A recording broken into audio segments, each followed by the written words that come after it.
Greetings, y'all. It is Matt from the Green Arcade, back playing some more Farming Simulator 22. Good Saturday morning. Y'all ready to buy some things? We ready to buy some things. So good morning. The countdown is officially on. We are almost right at a month away from the Platinum expansion coming out. Silver Run Forest map. Logging. We've got a history of logging, so we're looking forward to that. Got our first fact sheets yesterday. First fact sheet Friday for the expansion pack, so I thought that was pretty cool. And we should start seeing those every Friday. Might be some bonus ones in there too. You never know. We might get fact sheet Fridays, and we might get some extra days in there. But the blogs, got our first blog out for the expansion. I knew that they would be starting sometime the first part of October here. I really thought they'd start last week, but I guess they put them off a week. Yeah, we got them and they're coming, so we'll look forward to that. Let's bring old man in here.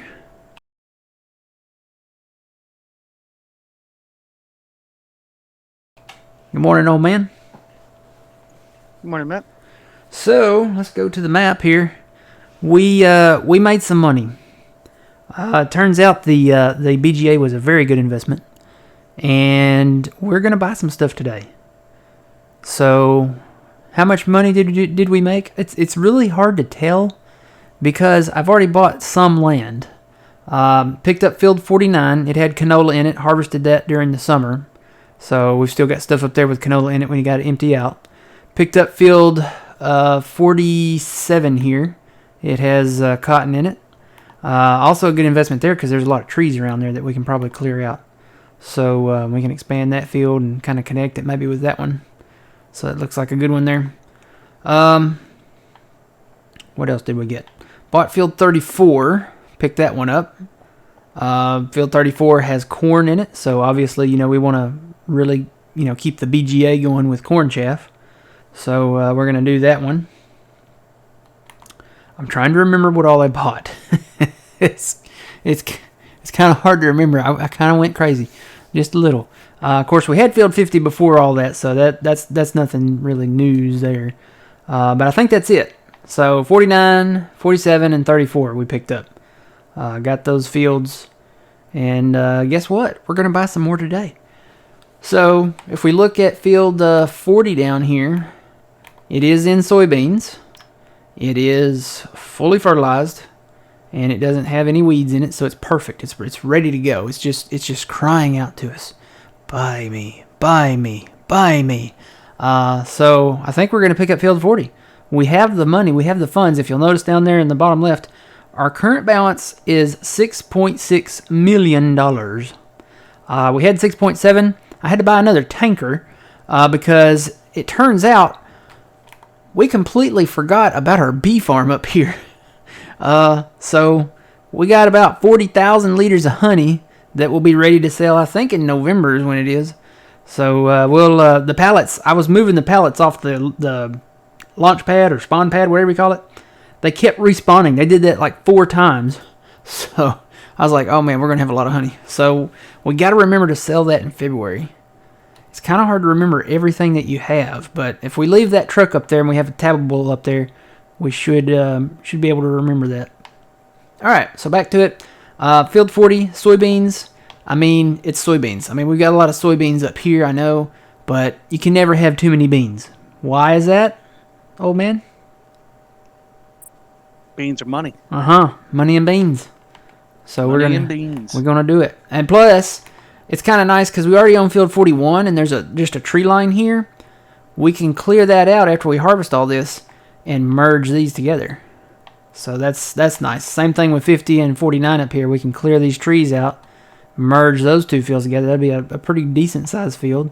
And then when we get to the point of getting 46, all 3 of those can be merged together. So nothing to it but to do it. So it's $4.7 million.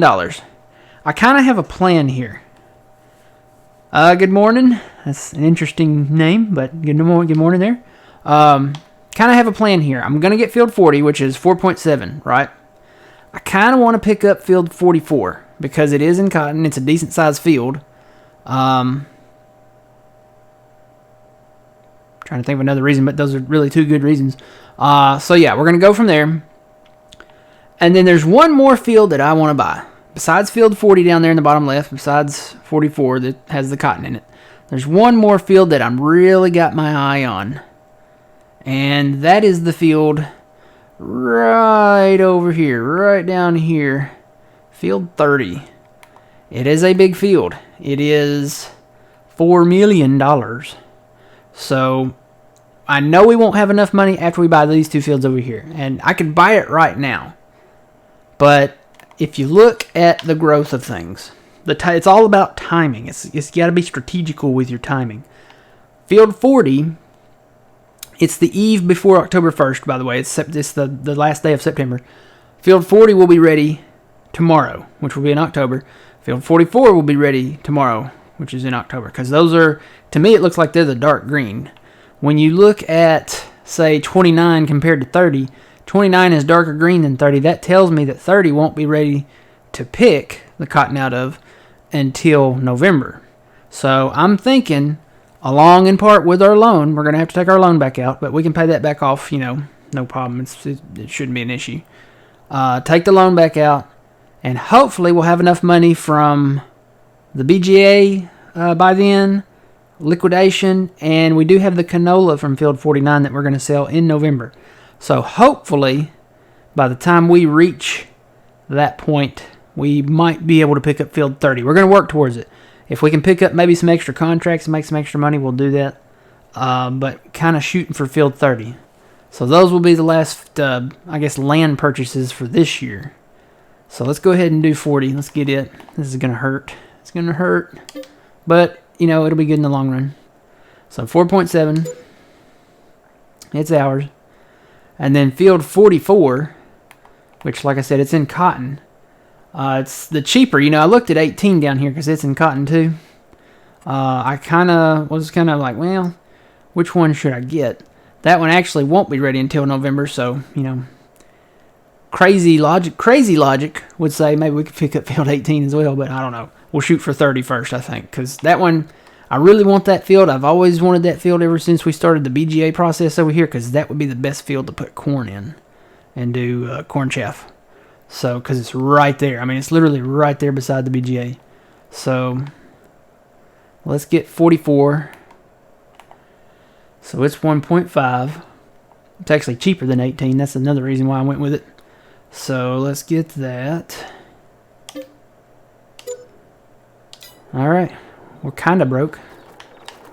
Not totally broke, but kind of broke. Alright, so it's nighttime. I think what I'm going to do, I'm going to go ahead and sleep. Save the game first, of course. Okay.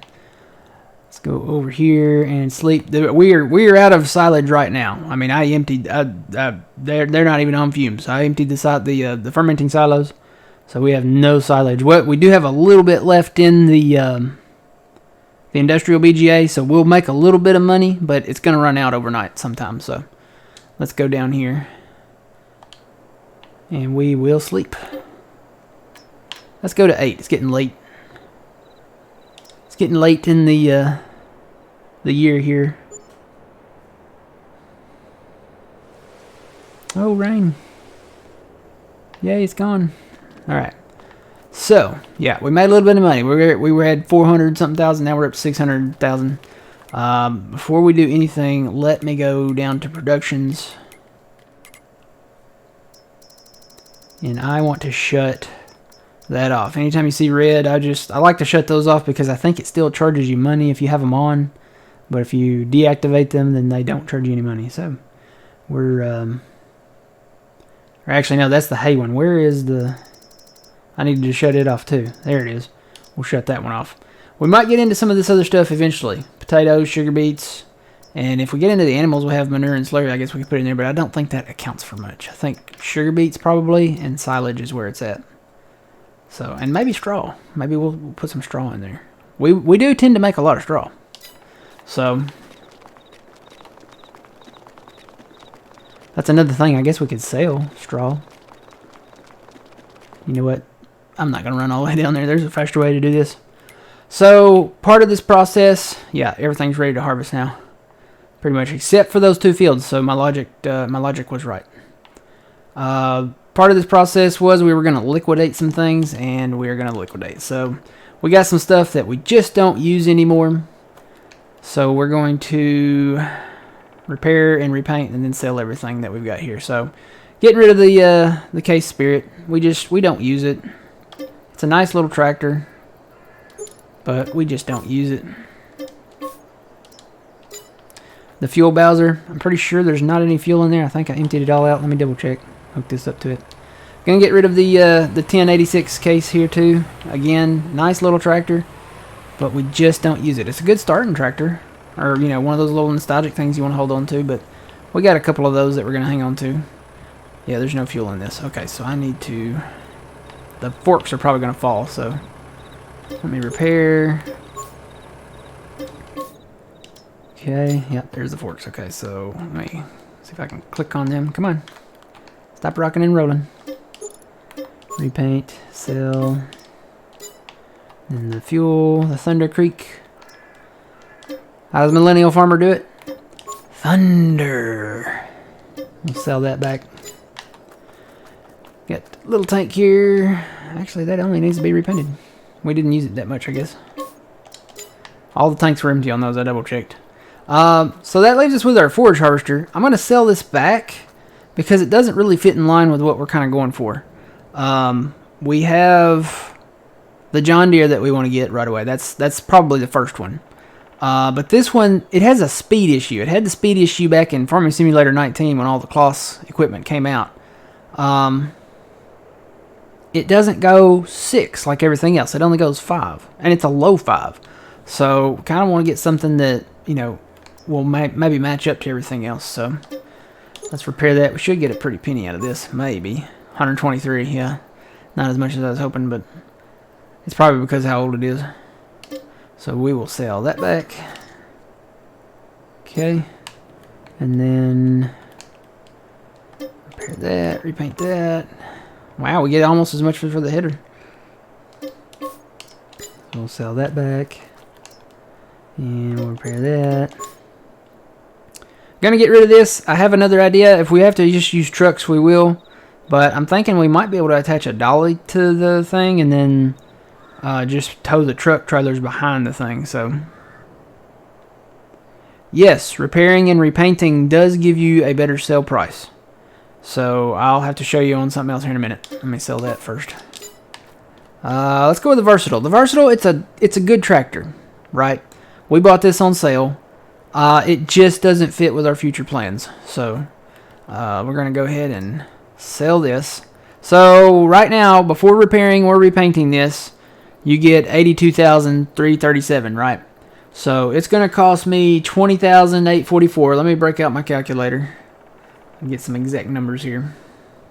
So 20,000, whoop, too much. 20,844 plus 45,440 to repaint it. 45,440. That's 66,284. Okay. So 66,284 plus the value that it's already worth. So we're going to do 66,284 plus 82,337. That's 148,621, right? So we got to take the repair cost and the repaint cost, and do the math on that. So right now it's $82,000. Actually, I should probably subtract those from that, shouldn't I? Or maybe get the total first. Let's repair it. And then we'll repaint it. So there you go. So compared to, you know, what we could have gotten for it by not repairing or repainting it, which was $82,000. Now we spent the $20,000 and the $44,000 to do all that, but we're getting a way better price for it. So we're getting $155,000 back instead of, you know, just the base $82,000 or $148,000. So we will sell that back. So yeah, you do make money, more money, by repairing and repainting it. You end up with more money in your pocket, basically. Alright, let's get this.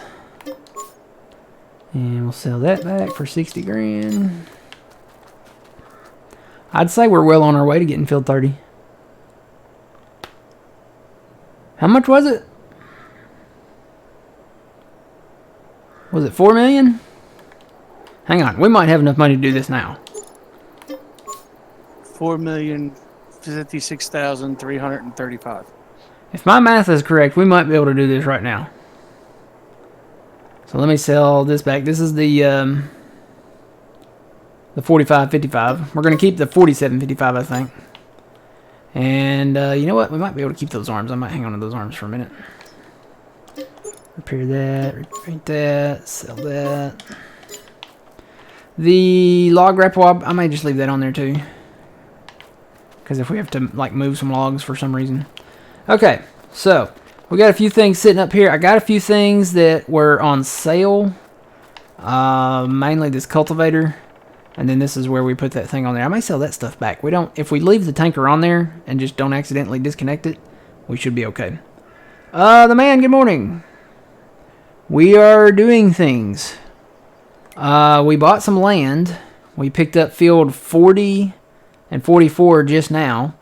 In the off time, I picked up 49, harvested the canola out of yet, and then picked up 47 up here as well. And then we're going to look at field 30, I think. So, let's run down there. You know what? I bet there's something I can tab to down here somewhere. Yep, there's a truck. This truck works swell. Very nice. It doesn't have backlights, though. That's the only thing I'd change about it. There's no rear lights. So this is not quite ready yet, but it's ready to go. Fully fertilized. No weeds. Looks like we got a 98% yield bonus on it. Doesn't need rolling or anything, so that's good. We might be able to do this right now. So it's, yeah, 4,056,000. Bobby, if my math is right, we could get this thing right now and we'll be just very poor. So, I'm sorry, Phil. I know, I paid it back twice. Oh, but I gotta do it. I really wish I could select my amount here too.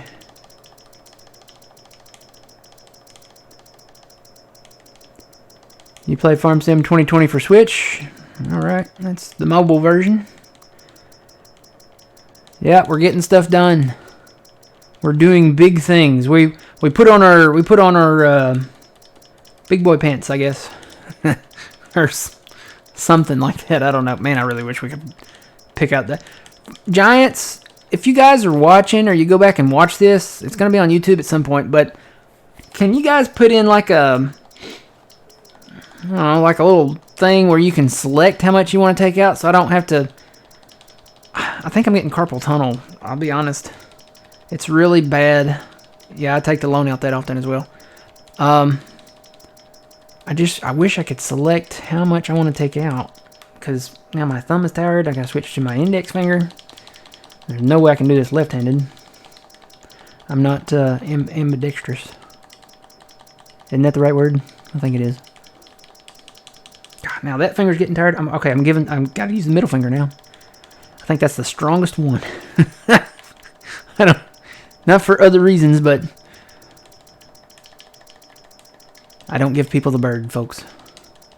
Not intentionally. I do sometimes have to demonstrate when I'm taking an x-ray of like the middle finger if they injure their middle finger. Because, you know, you have to isolate that finger when you're doing the side position, which is called a lateral. Yeah, my space bar is even further away from me, Trent. So, the lateral, they have to actually give the bird because we want just that finger. So, I always tell the kids because most of the time it's surprising that it's kids that end up with injured middle fingers. Okay, we got it done. That's it. Okay, 4,064,000, and this is 4,056,000. Oh. How broke are we? We have $8,500 to our name. We've already liquidated. Our BGA is, I think it's empty. Yep, it's empty. We have no money. We're almost back where we started. I mean, this is crazy. Okay, we got a little bit of silage in here. We could probably get that thing back up and make a little bit of dough to maybe cover operating costs.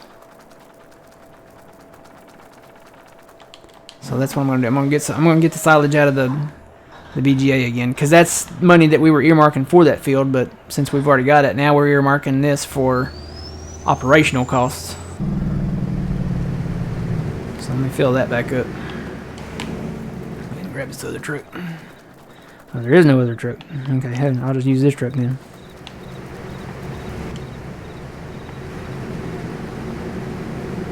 So, we bought some land. We bought a lot of land. So much land. Field 18 down there is still available. No, we'll wait till November on that one. Maybe we'll get that in November. Maybe. I don't know. We'll see. It does have cotton in it, so I mean it is of interest to us. The one field that we just absolutely cannot afford right now, and I've said this before, is field 32 down there. We're going to do the contract on it when it comes time. I don't think it's time yet. I think it's in that second phase. Yeah, it's in that second tier of harvesting, which will be in November. So, it's a great map. It is a great map. But yeah. Sorry, let me, I'm gonna, this shouldn't take long. There's only 21,000 liters per silo here, so. But it'll give us enough to put something in there so that we can maybe make some money. 21,000, so 2, 4, 6, how many do we have? We have 5, 10, 15 of these, so 2, 4, 6, 8, let's say 2, yeah, 2, 4, 6, 8, 10. So for every 5 we get $1 million, so, not $1 million, 1 million liters. So there's 3 million liters sitting here, right? Is that right? Or is it 300? No, 300,000 liters. Yeah, one too many zeros. There's 300,000 liters sitting here. So it's something that we can run.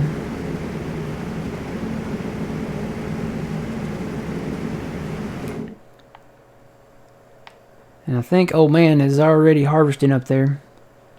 I'm going to grab that JD combine and make a pass across here just to see if we can make it down and back. So well, I'm in the JD. You're in the JD? Alright, well, I'll take the case then. If that's... Yeah, that's the case then right there, isn't it? Okay, I should have clicked on it. Are they the same capacity? The JD is slightly smaller. The JD... Okay. I think that one is 22,000 liters, and then the case is 24, I think. There, yeah, because there's an in-between. There's that New Holland in-between that we never did pick up that has 23,000 liter capacity on it. So, yep, we're using the new TLX 9,000. Yep, this is our first one. It kind of looks like a Walmart truck from back in the day. With the, I guess it's the white with the American flag. Just the coloring, maybe. Walmart did used to have trucks like this. They had cab overs. That was back in the day. Way back in the day. I think they were just blue and white though. I think they were white trucks with just blue standard block Walmart across the side of them.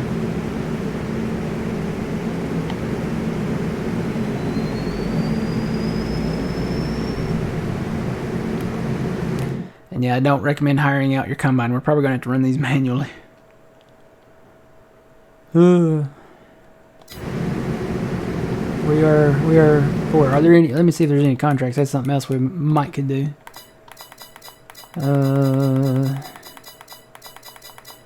Well, it looks like most of them are probably going to be harvesting. Sugar beets, 207,000. Sugar beets, 75,000. Sugar beets, 36,000. Let's see. I saw a regular combine there. Sunflowers in 29 for 47,000. That's probably not bad. More sunflowers in 39. Everything else is sugar beets though. So.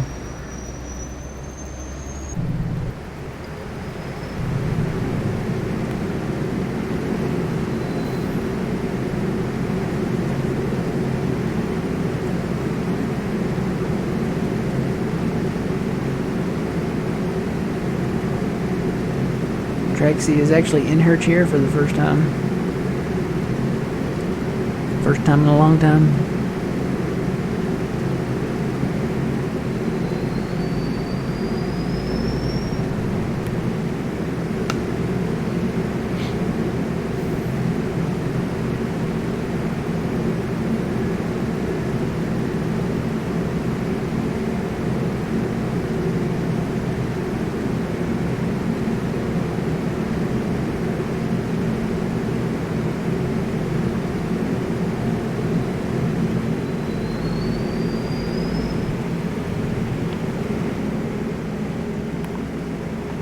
I just noticed the American flag stripes wrap around the back of the cap here. So they kind of connect. I feel like I want to take all the junk out. I want to clean my truck up. I really don't need toys back there in the sleeping compartment. And I thought this was a snack box, but it's not a snack box. It looks like a cleaning box. There are some candy wrappers there.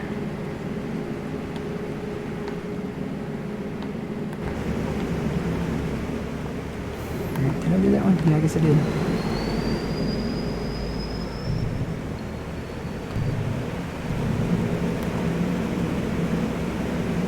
So I should be filling up here before too long.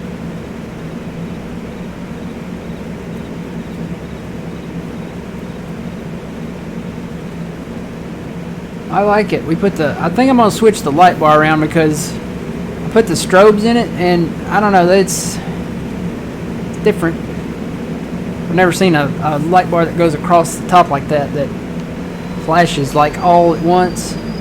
It would have been cool if he had made it like oscillating? Maybe that's not the right word. Alternating, maybe?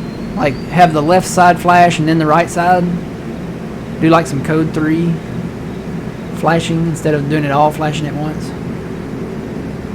If he had done that, that would have been really cool. But I think I'm going to switch them back to the old style where they turn. I don't know.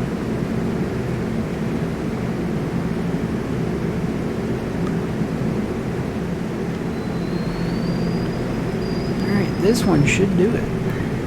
Fill me up. Make a little bit of money here.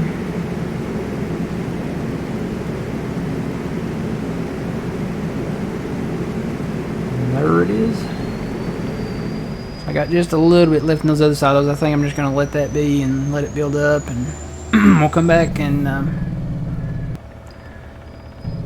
we'll start this back up, and then we'll shut it off again and then restart it when we get ready to do all this again, which will be a while probably.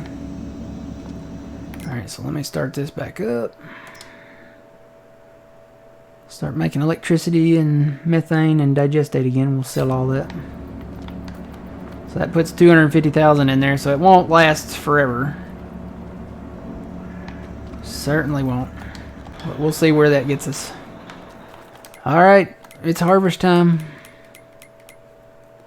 Let's do it.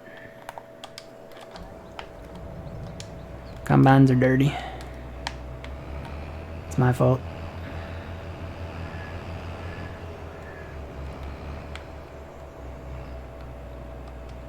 So we'll do the soybeans first. We'll get those done. And then we'll look at, I think for right now, all the corn, we should do chaff probably. Let's see, east, west. Let me get somewhere. I'm just going to cut. Try to eyeball this here. Maybe this one.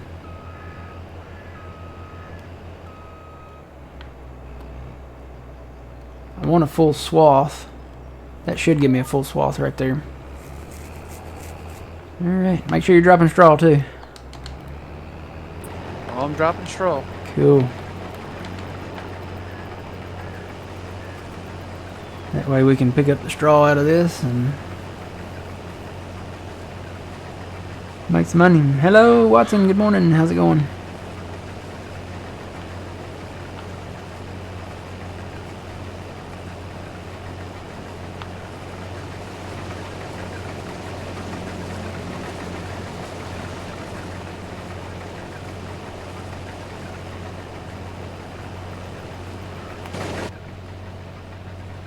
Cutting beans, everybody. I think they have wrapped up cutting the beans, and there's still a few more cutting corn. But even that, they're getting pretty close to being done, I think. This isn't the Straw Me mod, I don't think. It might be, I don't know. It's the one that came out in the mod hub not long ago, but it added straw for literally everything. So, I don't know. You can do straw on, I think, on every crop now with this one. So it could be. I don't know, straw was default on this map already. We didn't need it for soybeans anyway. Soybeans or canola. Yeah, those were the two that it added on this map.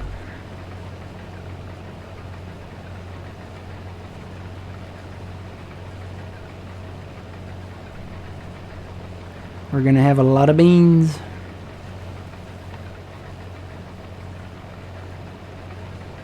Lots and lots of soybeans. Question is, can I make it to the other side? And is this thing fully repaired? I probably should check that. Make sure your combine's fully repaired too. I repaired them when I was doing the canola, which they still should be. Yeah, they're pretty close. Mine's pretty close too. Yeah, they're still pretty much pristine condition here, so.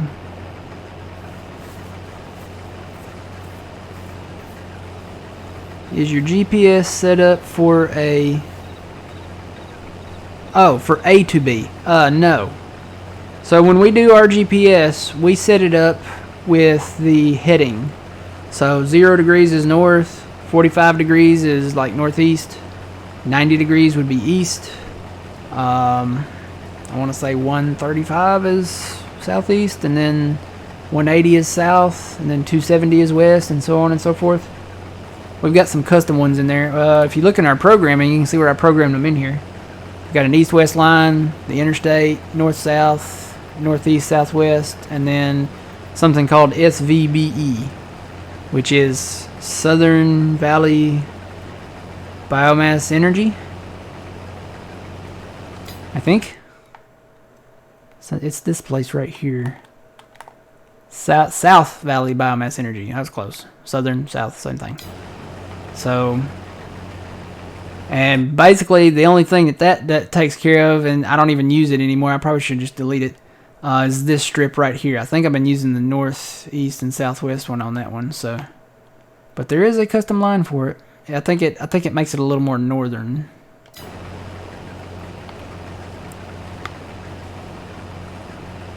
But yeah, we do the headings. A to B is just it. You can do it that way, but it's just so much easier because with A and B, you have to start at A, and then you have to drive a little bit, and then set your B, and then you don't know. To me, it's easier just because I know the headings. Like I know if I just go in there and select A plus heading, I can just type in 90 and hit enter, and then it's there. So I know I'm going east and west on that line.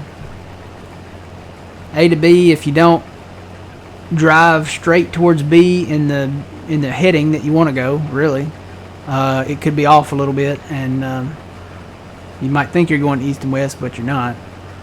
You might be going just slightly like north northeast or south southwest or south southeast, you know, so on and so forth. I'm at 35%, and I don't know how far I am across the field. Not far. If I can make it here, like right here, I think, and not past 50% by this point, maybe, I think I might be okay. Probably gonna have to offload this thing. You know what? I probably shouldn't have repaired my combine. I forgot we didn't have any money. You get so used to money, you know, having it, and then you don't have it, and then it's just like, oh.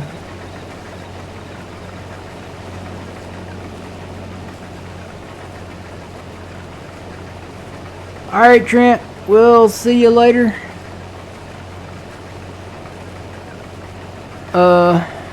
And we may end slightly early today. Just so, old man, you and I have time to go download some mods. Okay. My Latin sucks. Is that, or no, Pig Latin, isn't it? Yeah, that's Pig Latin. Yeah. So, load down some something. I don't know. Made. Yeah.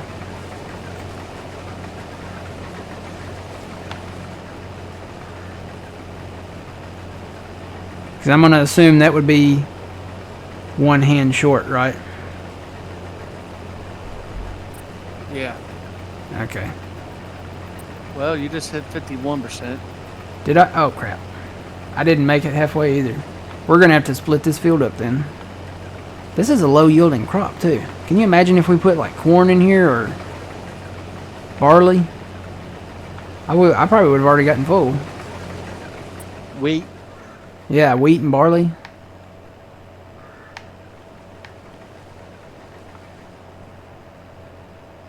I'm gonna fill up before I get to the other side. I'm gonna turn probably then. Once I get up on top of this hill here, I think that'll be a good place to turn.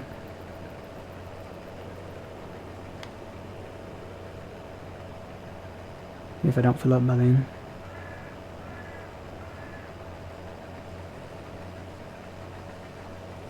See how this combine likes this hill. It's doing good so far. It's making me nervous though. I'm gonna have to open up a orange soda over here. Yay! It's 8 a.m. somewhere. Or wait.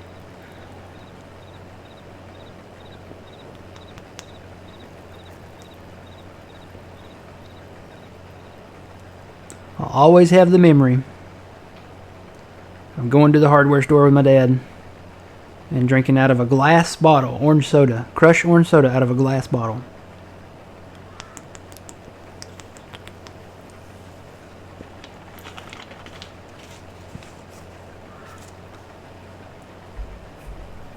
Because, you know, a trip to the hardware store, it's not just one of those in and out things.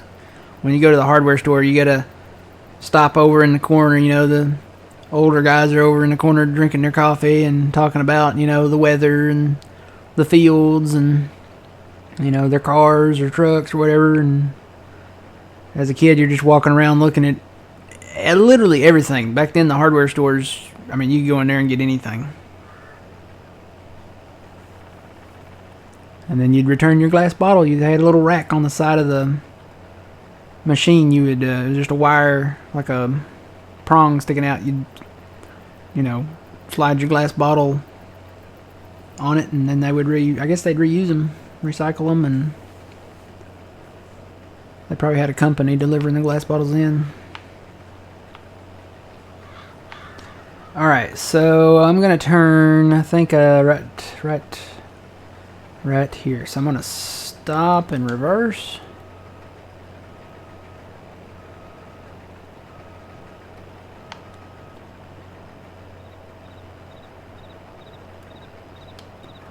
And then I'm gonna cut a line over to the side over there, I guess. And then come back and cut a line that way.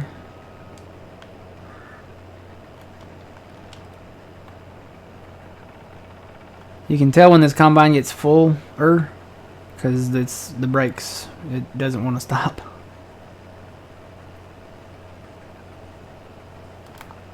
And let me just do a manual hitting here and steer it on that heading there. 0 degrees. There we go.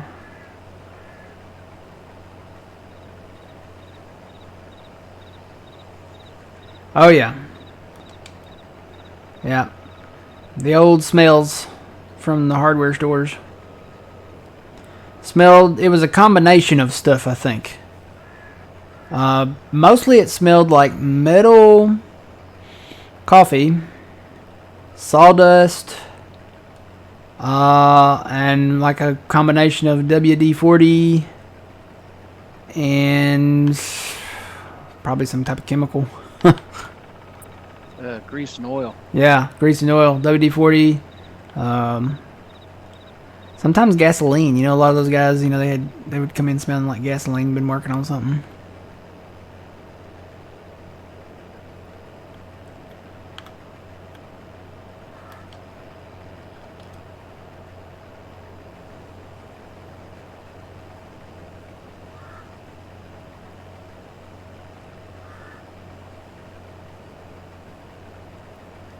So we'll get the west side done, and then we'll get the east side done.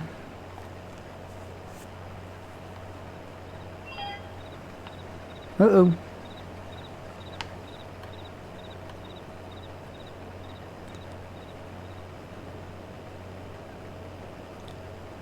I don't even know if I'm going to make it to the edge over here.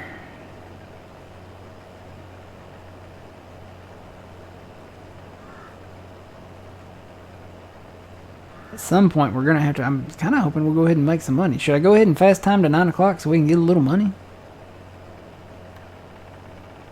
Yeah, it probably wouldn't hurt. I may do that. Let's see. Let's put this on something slowish so I can stop it in time.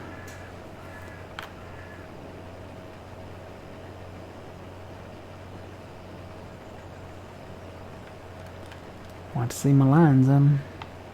We've got this big new field, so we're learning how to harvest it here. Trying to keep this line as straight as I can.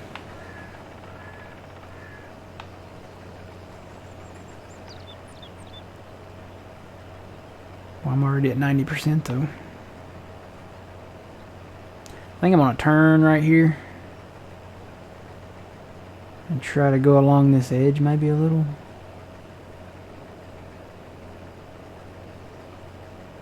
There is a truck down there that away. Is there? Yeah. Oh yeah, it's back behind me there. Okay. So I'm at 93. I think I'm gonna take this road down there and go empty real quick, or just stay on the side.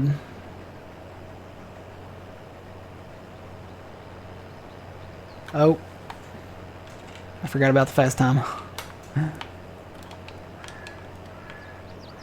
So we made a little. We got 80,000. We can probably hire these out and run auger wagons with them.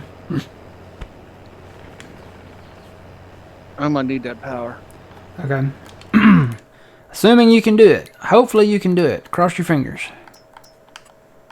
You know, sometimes we do this and it won't let you do it.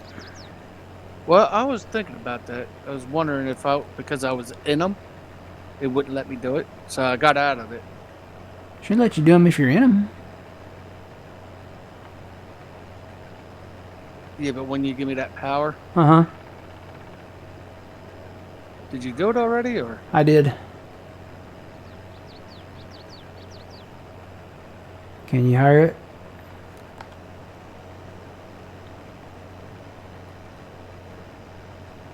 Oh, yeah. Yay.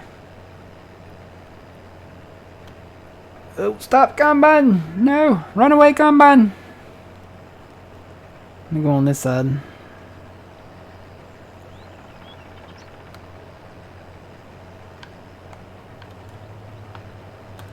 See, there's a way to... There we go. Well, it didn't go very far, did it? There.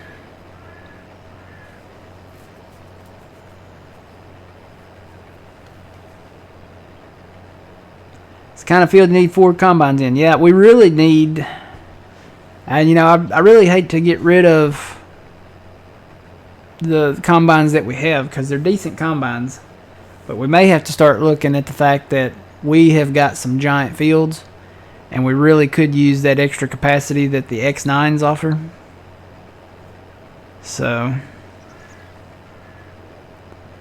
Yeah, that was from a couple hours though. So, and that was what 250,000 liters of silage. So, plus it's the industrial BGA. So I mean it's up a little bit there I think.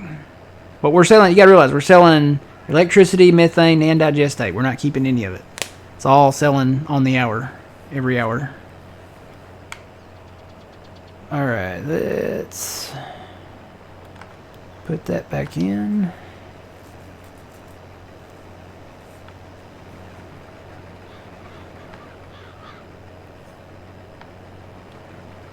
Probably going to need to bring that other truck up here, but I hate to do it. Well, you know, we have that red and blue one. There's a red and blue trailer at the shop. We could bring those up. Yeah, we could. Forgot we had them.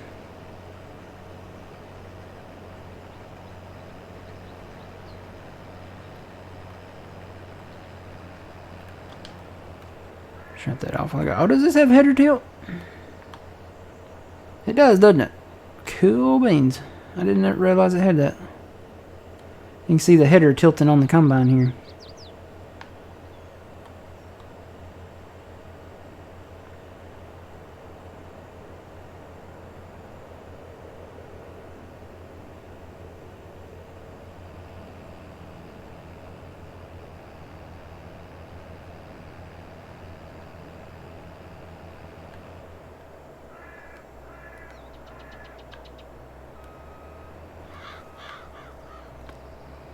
Alright, I'm gonna hire, or well, I'm gonna get it going. And then I'll hire this guy out. Go find a auger wagon.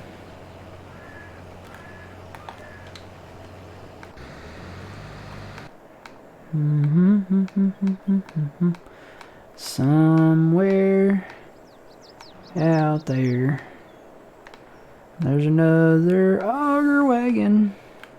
There's a truck. Could bring this truck up. I'm gonna bring this truck back up there a little ways.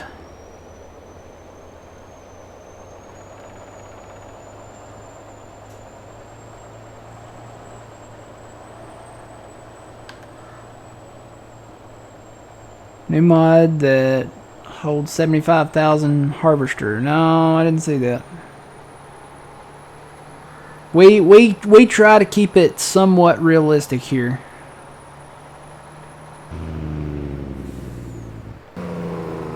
Back in the day, we had, I mean, way back in the day, we had harvesters that would hold probably 1 million or so.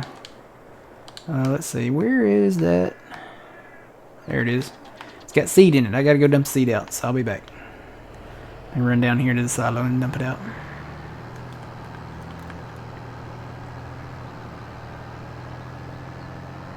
Maybe I can be back by the time the harvester turns around down there.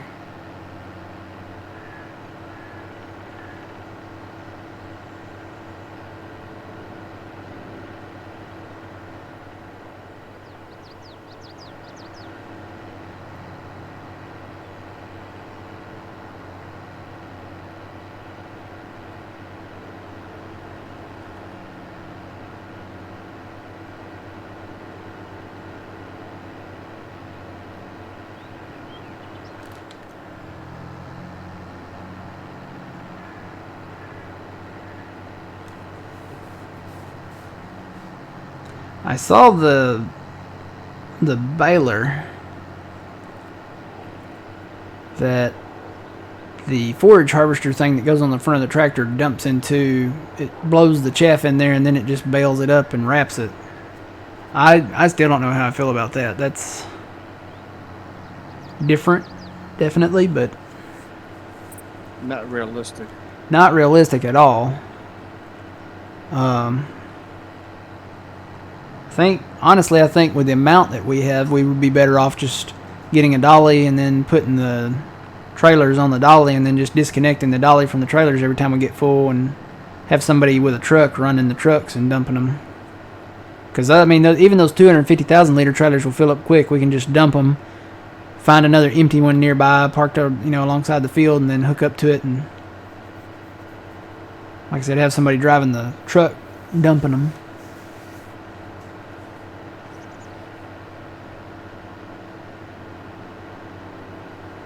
Well, yeah, you really need to have your hazard lights on. Got them all on.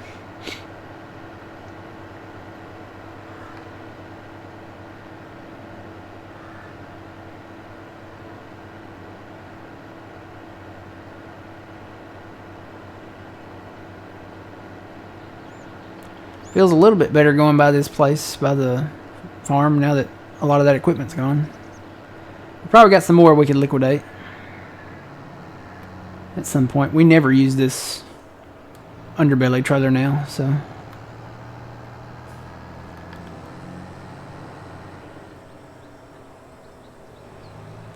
I gotta get this lime up too. You get a lime, I'll get a pole. We'll go down to the fishing hole, buddy.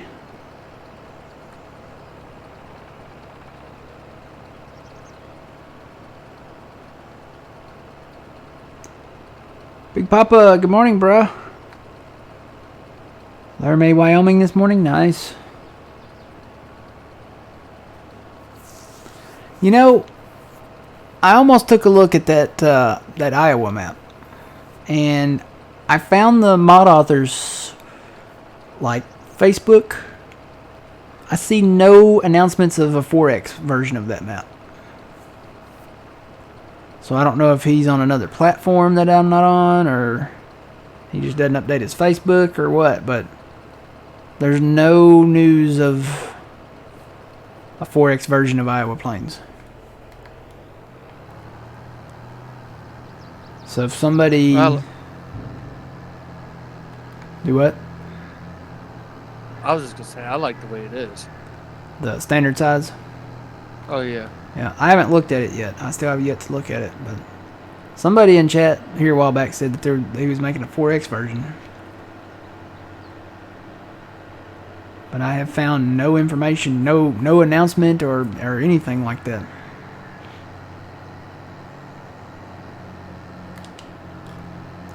And I don't know what happened to DJ. I guess he got busy with life. The last thing he posted was back in July, so... So when you use dog for single player?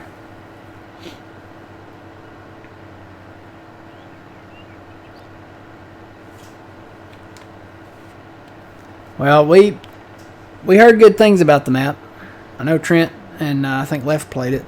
And when somebody said that he was planning on doing a 4X version of it, I was like, ooh.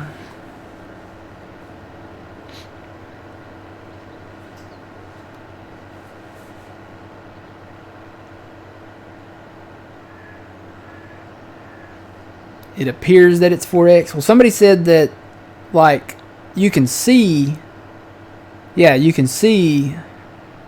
the 4X part of the PDA, and that he was going to go back and make a 4X version of that map. But I could not find anywhere where there was an announcement for a 4X version. I think standard maps for us are just kind of, unless they're special, then they're just kind of not, they're not enough for us. 4X is like, it's the Goldilocks story all over again. You know, the little bear, the mama bear, the daddy bear. You know, this porridge is too cold, this porridge is too hot, this porridge is just right. 4X is right there in the middle. It's just right. You have your standard size map, you have your 4X map, and then you have your 8X maps, which 16X maps, pretty much the same thing, apparently. So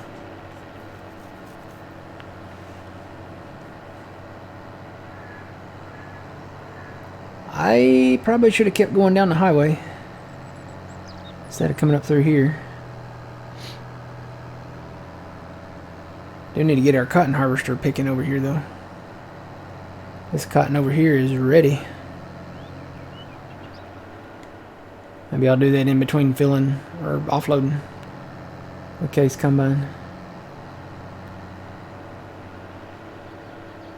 But eventually, once we get the cotton out of here, we can merge these fields together, take some of them trees out, make this field even bigger.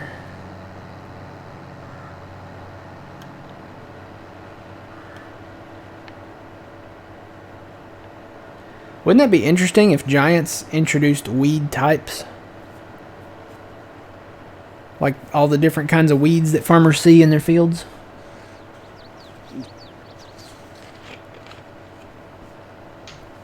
Oh, he's turning the right way too, Matt. Well, that's good. I'm Kate. gonna come sliding into home base here in a minute. We gotta get straw off that field too. That's the canola field. So we own that field now. We own that field. We'll clear these trees out here, and then clear those trees across there out in between field 50 and that one eventually. See that as a winter project.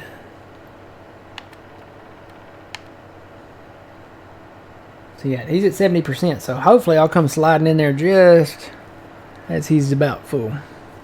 I'm almost to him. I think. Where am I at? Yeah.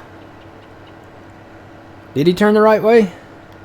Nope. Well, pipes the wrong way, but he going that other way towards the me. field, yeah. Well, I'll probably just have to stop him or something.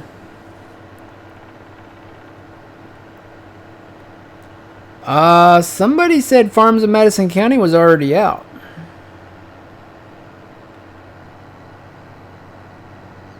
I think that one's, yeah, because we played Madison County on 19 more than once.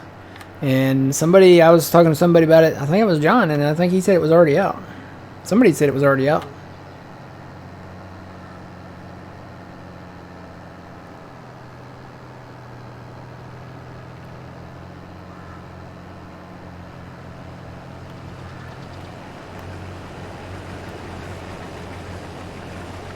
This is going to be a tight spot.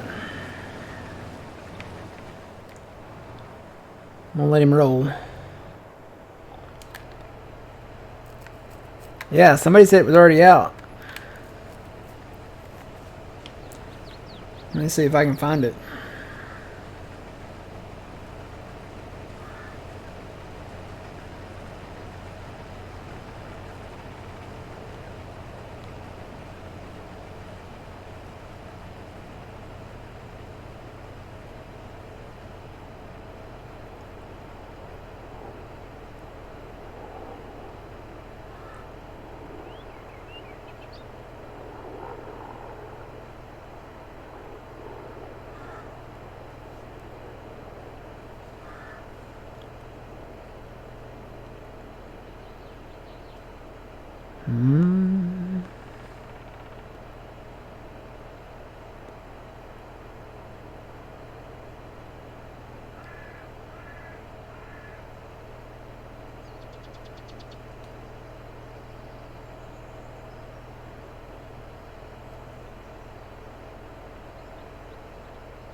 Oh, that's why I wouldn't find it. Okay. I think my guy's getting full. Come on, work right thing.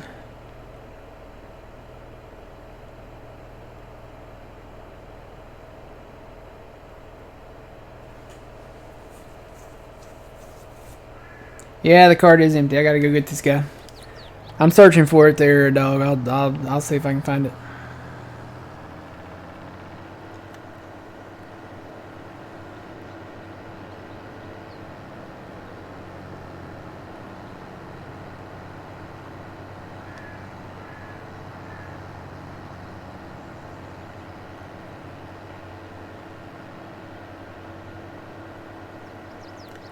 Just go ahead and let him get all the way full, I guess, and then stop him.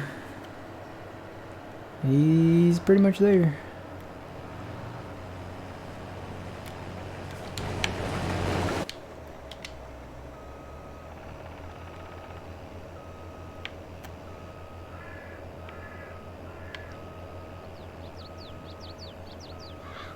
Darn. Stop. Alright, yeah, it might take me a few minutes here.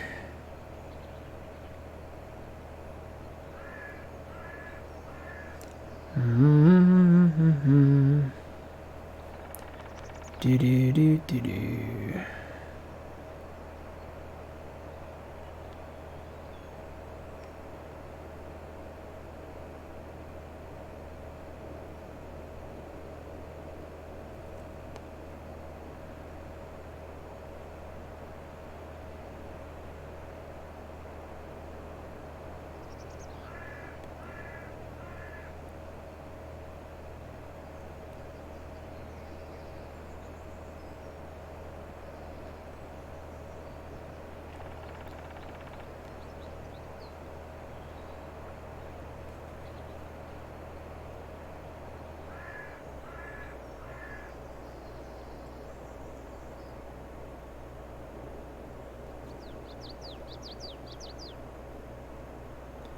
It's certain keywords, I guess you gotta search for.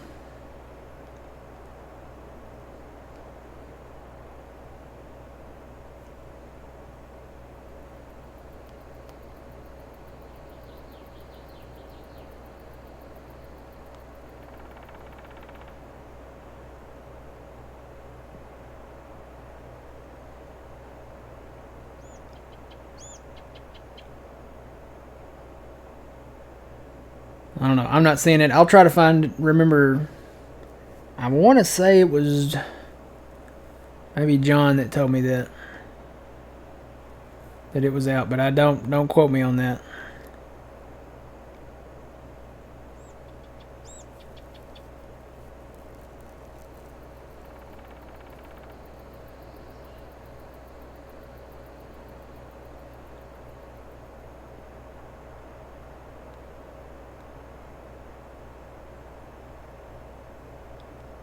Yeah, I'm not finding it either. But let me ask around, dog, and I'll get back to you maybe tomorrow on that.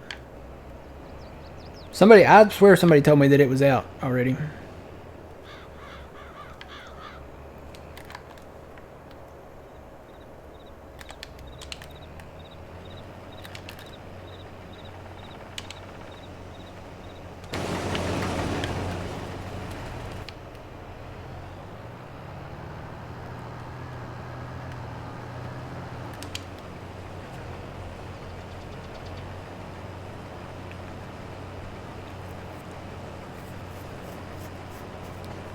Everybody's bashing John Deere.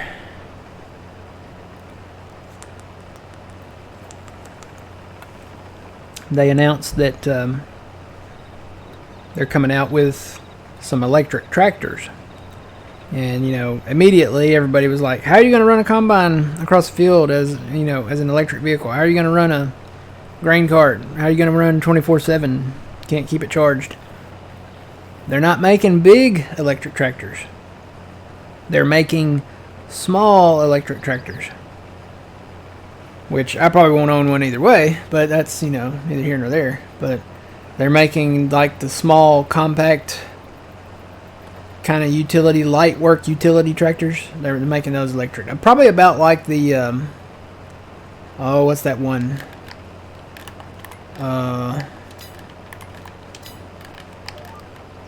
Is it in here? Yeah, that one. The SKE 50 electric. It's probably going to be something like this. It's going to be tiny, and this is tiny. Look at the seats compared to the tractor. This is like a golf cart tractor. So, they're probably going to make something equivalent to this. It's going to be very lightweight, made with very lightweight materials. Cheap materials. So, yeah. Now, I don't think you can take the diesel right now out of... it's just not possible. The technology's not there. And it won't be there for at least another 15 years. The technology won't be there for another 15 years. If they got to work right away on our electrical infrastructure, it would be there maybe in about another 10. But at the rate they're going, it's not going to be there in another 10 as far as the infrastructure is concerned. Because, when you think about it, all the people that will be charging their electric cars, all the farmers that will be charging their huge vehicles, if the technology was there, which it's not, you just can't. You can't turn everything electric. It's not possible. And they are, a lot of these car companies are saying, well, we're only going to sell electric by the year oh, 20, what is it, 20, 35? Something like that. It's not possible. You need something that can tow. Let's face it, unless you live in a big city where your commute might be just a few blocks, I could see having an electric vehicle maybe then. But when you get out to people that live elsewhere, then a lot of these people, they need to be able to tow stuff. They need to be able to tow trailers. They need to be able to tow boats. They need to be able to tow equipment. They need to, they need to be able to travel long distances. They need to be able to, haul stuff with it. And electric vehicles right now are only for short commutes, because I think, what's the max range? 300 miles? 300 and something miles? 300 miles. Yeah. So you can't do it. I mean, and then you think about it. That's the average range on a brand new vehicle. The batteries are going to wear down, so your range will decrease over the life of the battery. And then when you go to replace the battery, it'll cost you probably about 15 grand or more. The smaller cars, I think theirs are 15 grand. So that's what's happened. Somebody bought a used electric vehicle, and then they had to replace the battery. The battery to replace it cost more than what they paid for the used electric vehicle. So I think it was 14 grand what they paid for it. But this was for like a small Ford, whatever, like a little car. You think about an electric battery for a truck.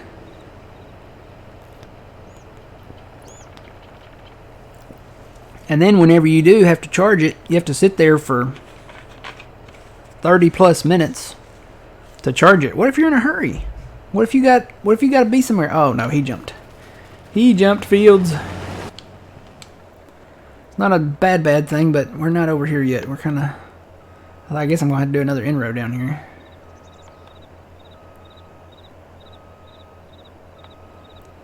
Go down and come back. Where's my question? Here's my question on that. Yeah. Well, alternators charge batteries, right? Yep. Why can't they put 4 alternators on the tires to charge a battery? Because you have to power the alternator. See, the alternator is powered by right now the combustion engine. It has a belt on it, right? Spins it around, charges it. You have to power that. That's what actually, produces the electricity, right, for the car. Well, the belt, that is all you need. Why can't you just hook that to the tire? You would think that would work. To like a drive shaft or something. Yeah. You would think that would be the case.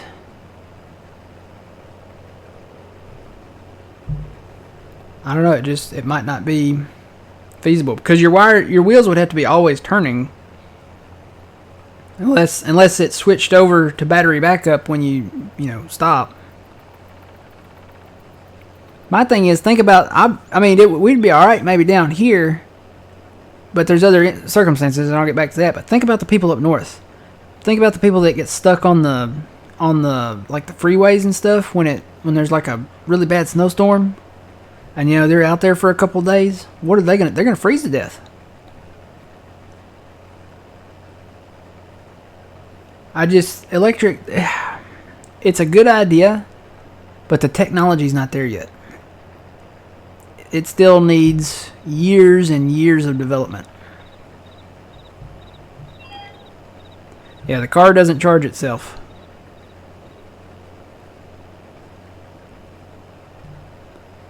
But you never know. Tomorrow somebody could come out with like the ultimate solar panel, and then they could integrate that into the vehicle.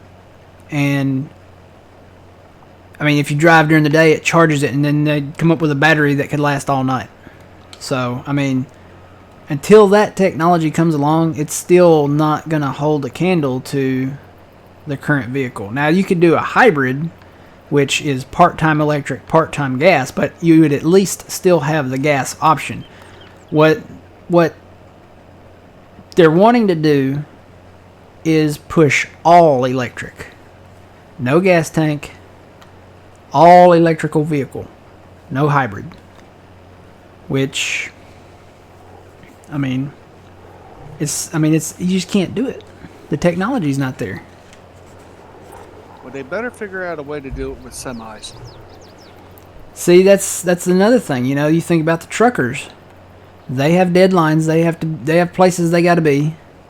But the range, you know, for the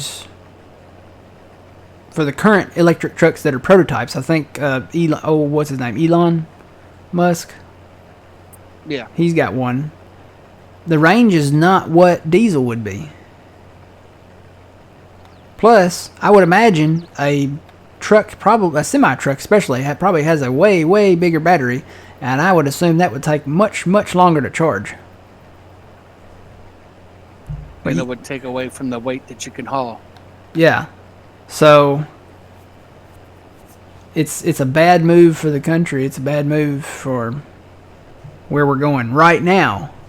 Because until the electric vehicle has got to go beyond what the gas-powered vehicle can do. Until that time, it's not a good idea.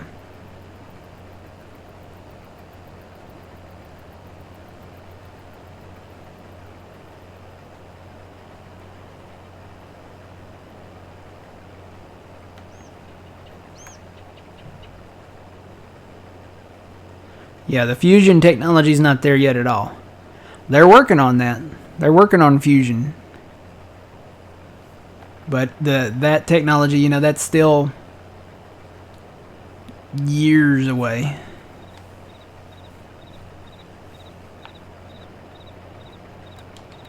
Yeah, that's what they need is a Mr. Fusion, like on Back to the Future. I think, what was that thing originally? Wasn't it like a food mixer or something like that? Like a chopper or food something? Processor. Yeah, food processor. That's what we need. That's what every vehicle needs. They need a Mr. Fusion. You can just go and, you know, open it up. And then you dump in your banana peels and your soda cans and egg cartons and whatnot. And then that powers your car. That would be awesome. Of course, even in Back to the Future, you would think, okay, Mr. Fusion only powered the flux capacitor and the time circuits, but the car still ran on ordinary gasoline. It still ran on the combustion engine. So, even the DeLorean, which you would think, okay, the DeLorean produces 1.21 gigawatts of electricity.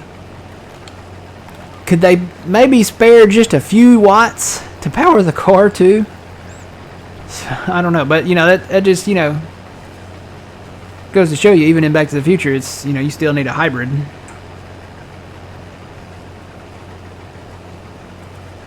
Well, here's something nobody thought of.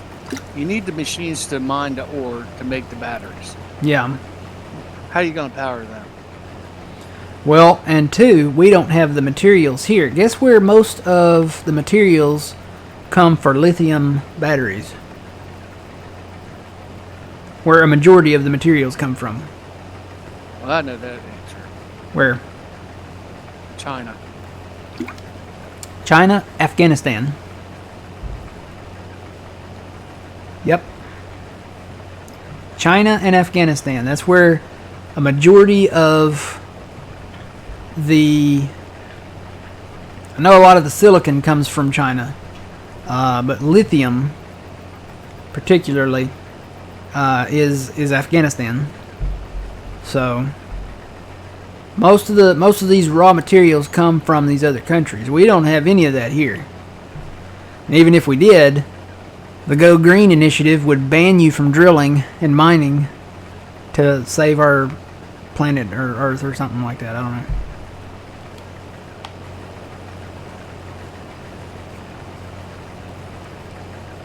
It's crazy.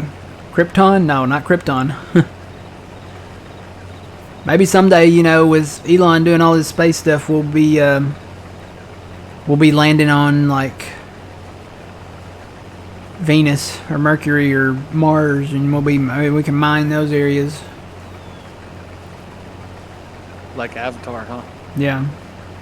It's so crazy because right now, the power that comes from charging your electric vehicles, they're having to produce more coal factories that produce electricity to do that. So it doesn't offset the emissions. We're actually putting more carbon into the air by having more electric vehicles.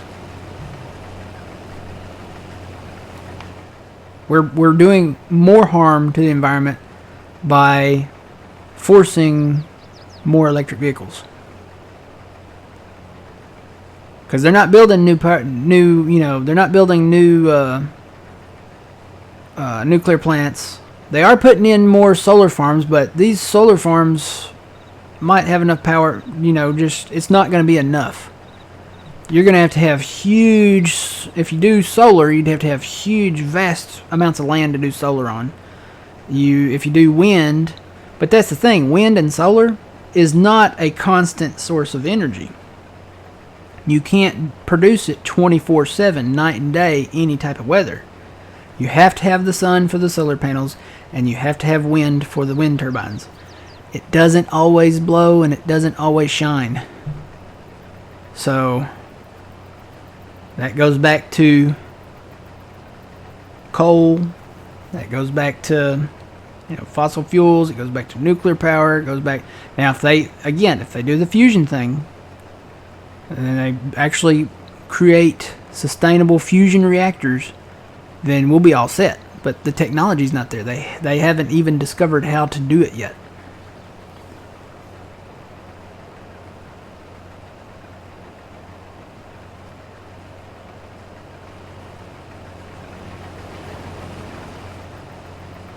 Well, and that goes, the offshore stuff. You could put wind stuff out there, but what about the people that don't live anywhere near that? You can't transmit that energy that far inland.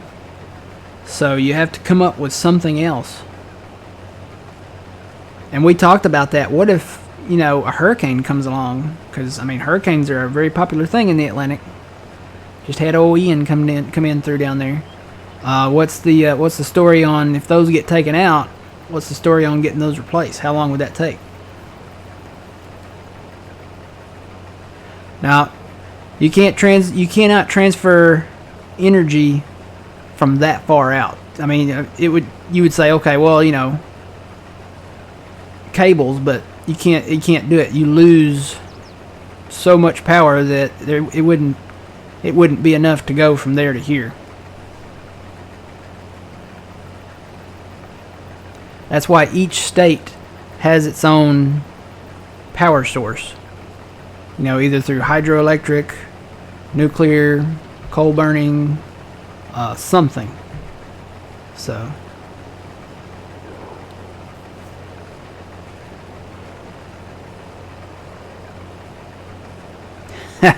Yeah, that's true.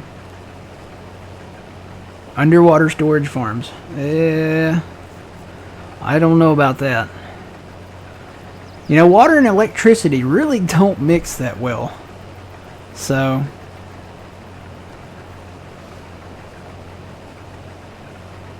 I'd hate to be out there and, the cables or the structure have some type of little, incident or little tear in some sheathing or something like that and be, out in the water. It's not going to be a very good day. Not to mention all the marine life you'd probably end up killing. Yeah, see, that's the thing. Everybody's trying to, let's protect the environment. Let's save our planet. Climate change. Blah, blah, blah, blah, blah. You're doing more harm than good.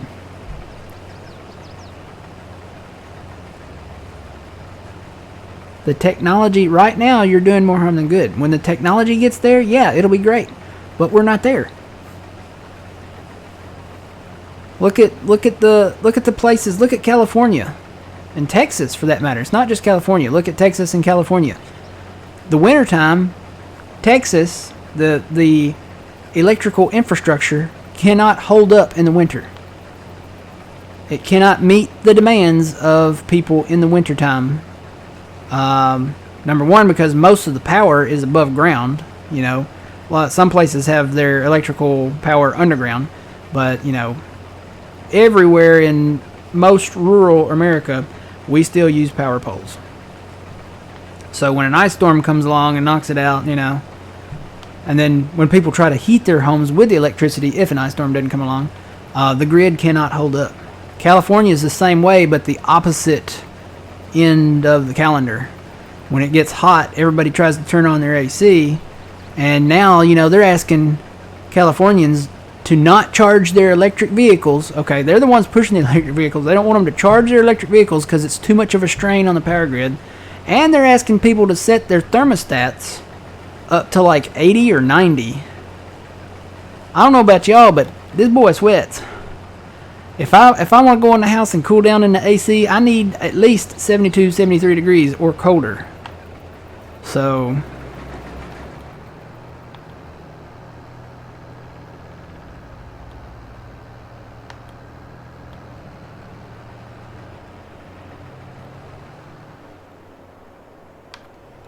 it just, to me, it sounds like that all of these ideas are coming from people that have no experience, that are sitting in a cubicle somewhere, that have never been out there and actually like worked on electrical power lines, infrastructures, grids, whatever. And they're coming up with these ideas. Let's do this. Oh, well, nope. Did you think about this? No.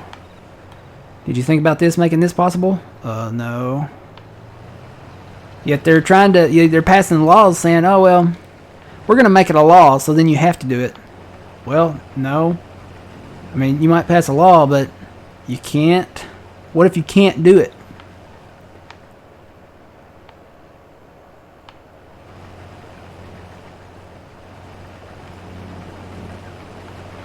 And what was the one they just recently passed out there in California?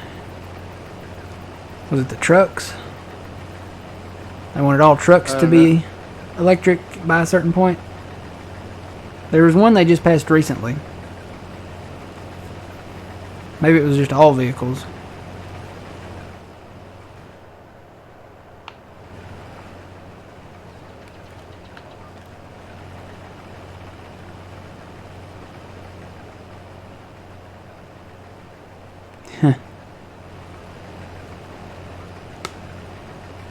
I was going to say, in California, I guess they could just go up in the mountains or run down to the ocean and cool off, but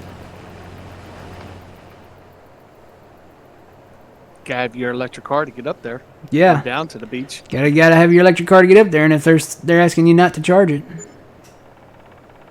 My thing is, with an electric car, it says it takes 18 hours to charge it, right? To fully charge it. Yeah. If it's a home base. Let me clarify that, because the other ones do charge it it gives you like a partial charge in 30 minutes or so. The home base chargers for at least Tesla and the ones that currently exist take 18 hours to charge. I don't know about y'all, but when I get off work, you gotta run and do stuff, and then when you get home and put it on the charger, and then by the next time you gotta go to work, which is the next day, that's not 18 hours. That's more like 12 to 8 hours. So what do you do when you just call your boss and say, hey boss, I'm going to be late to work, I'm still letting my car charge? I don't think that'll work.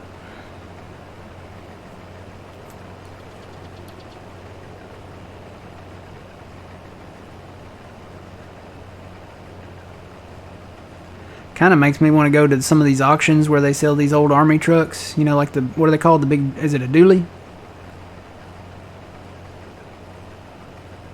I think they're called dualies. The big army trucks. You can put anything in them pretty much and it'll burn it.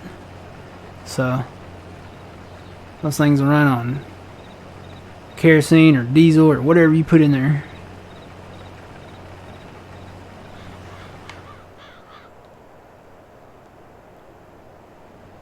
It's too bad they can't, invent a car that runs on water. We got plenty of that. So if somebody figures out how to take all the humidity out of the air. Deuce and a half, that's it. Not dually, deuce and a half. Yeah. Good trucks, big trucks. It's what you ever heard of the Cajun Navy? That's what they were using. They put some big wheels on there and they can just roll right through the floodwaters and rescue people. They use those big deuce and a halves.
Yeah, I remember hearing something about that. I think I saw a video about that on YouTube.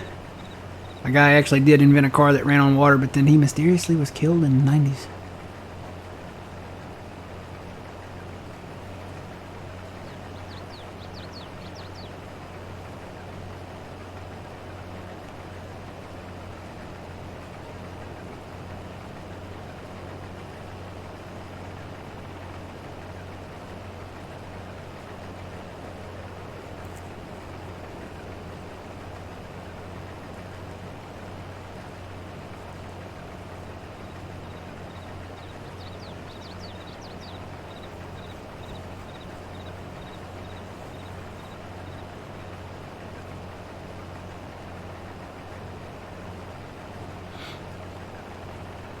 We'll have to make a long distance Arby's run soon, I guess. They have this new real country style rib sandwich that looks just mouth watering.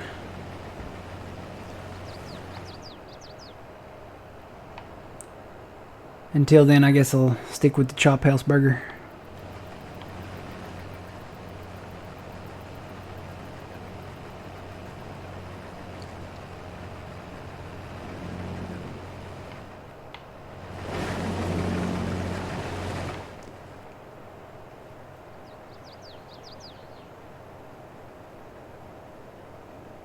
Oh, I think we sold some more electricity. We're up to 117 now. That's good. We're going to need the money. We're going to need the money, especially with these hired workers.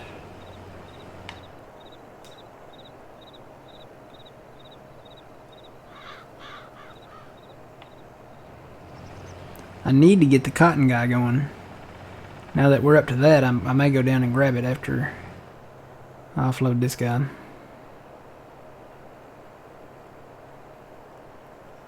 Cause he's way down there. Need more harvesters? Yeah, if we could afford them, we would. We can't afford them right now.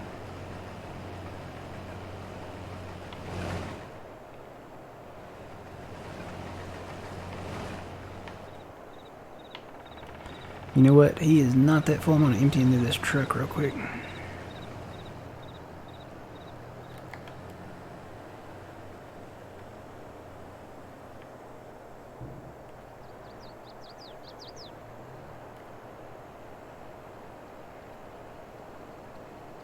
Rent them? I can't justify renting them. Not with where we're at.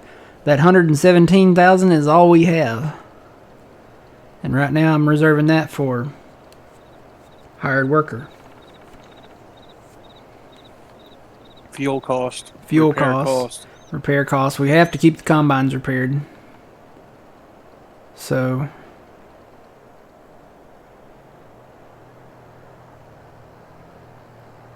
eventually we'll, after a day or so, we'll have probably enough more silage to fill it back up again.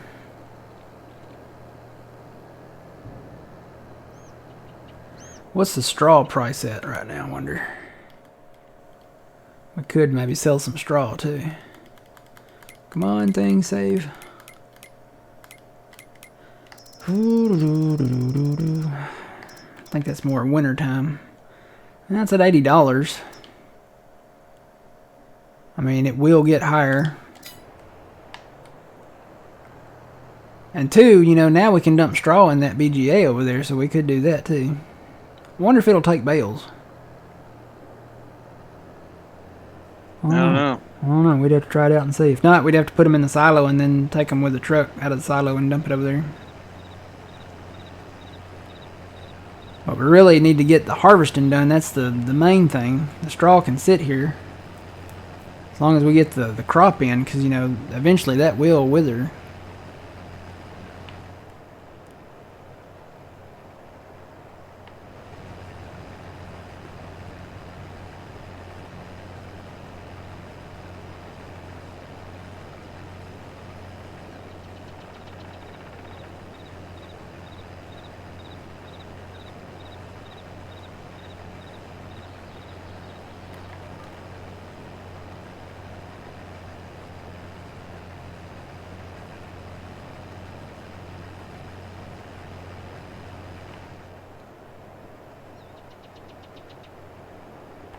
Alright, he's empty. I'm going to go get the cotton picker going real quick. 30's not ready. So I got to bring him out west. And I got to fuel him up. He's out of fuel.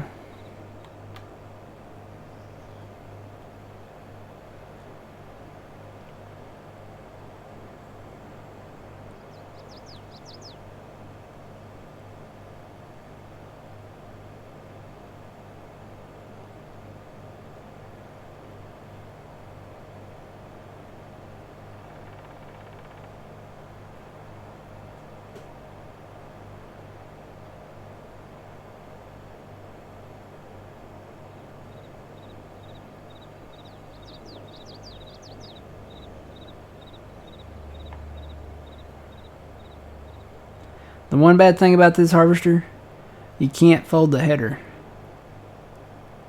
It's not a separate thing.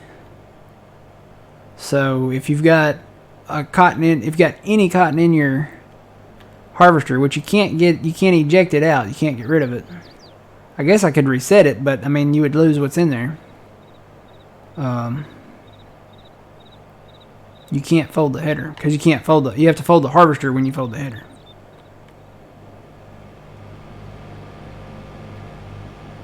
And I really don't want to lose what's in there because there's like almost 3,000, well, almost 2,100 liters in there. Yeah, I gotta get some fuel. It's flashing red. Oh no.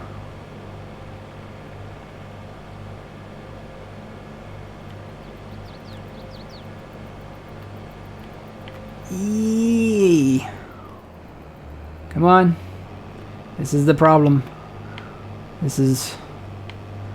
Come on, wiggle, wiggle, wiggle. Get over it, go. Now, in real life, I would have damaged the head, but I can't fold it, so safe folding is not allowed while the tool is filled.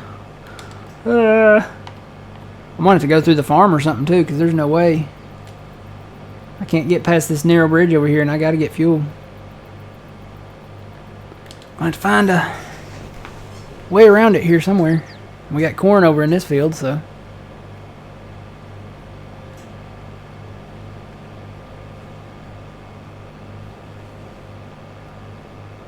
Now, one thing, I'm going to have to take a break very soon.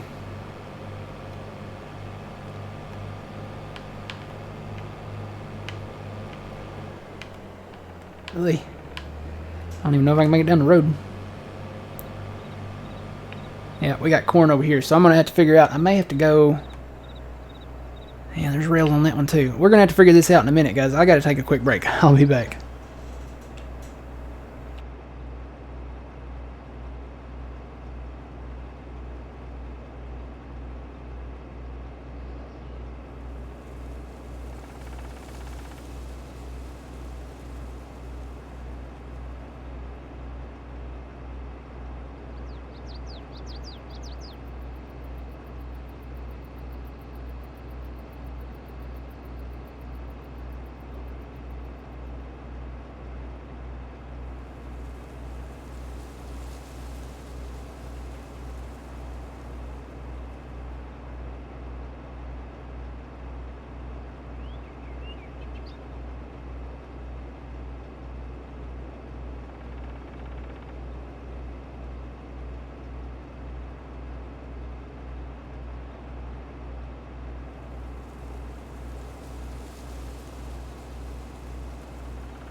And I'm back. Welcome Alright, let's see if we can... I know I'm not getting through that bridge. This one... I might make it over that one. Is there rails on this one down here? Yeah, but this one looks like the better way to go. So let me... I'm hoping those rails will be short enough. When we get our, you know, common areas of cotton, we won't have to go over any bridges or anything. We can just leave our equipment parked near the fields that we're going to harvest.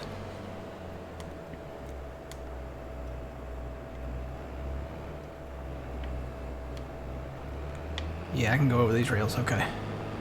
So I got to go around this way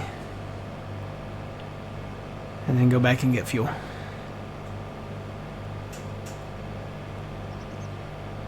Miss watching the streams. Been really sick with food poisoning for 3 weeks. Ew, that's no good. Good morning, welcome in.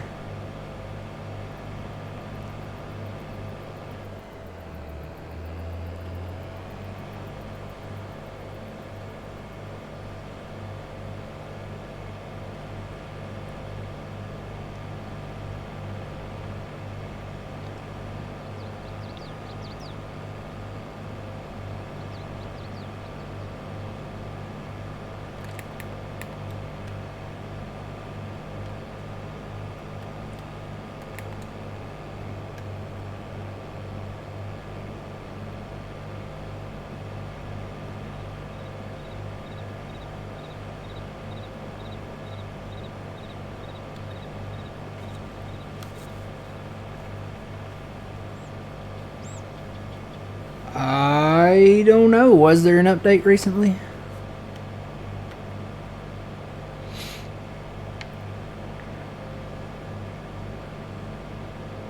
I want to back this thing into the gas station.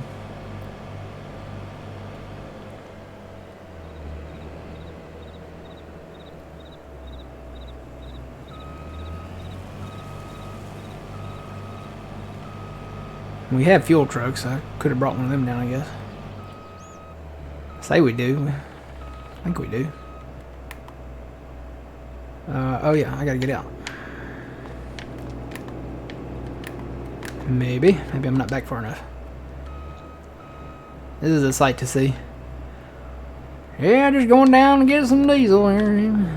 Here we go. Now I'm close enough. This will work. Oh, I forgot I gotta stay beside it.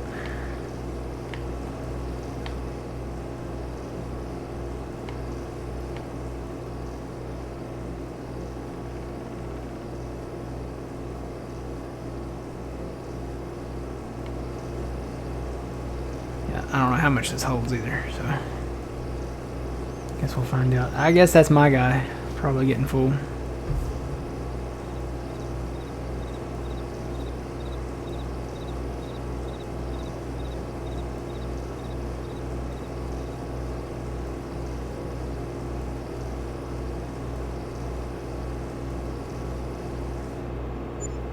Uh, 1022.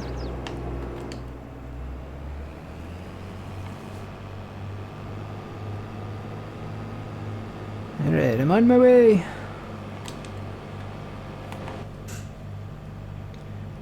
Yeah, I feel like I should be outside because I cannot see the road. This thing is a lot wider. If this was the other harvester, this wouldn't be a problem. But since this one has the wider head...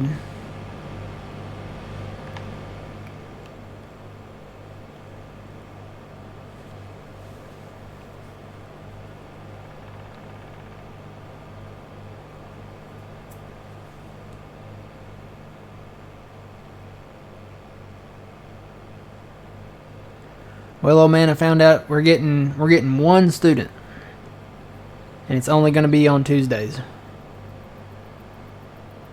Just one? Just one, yep.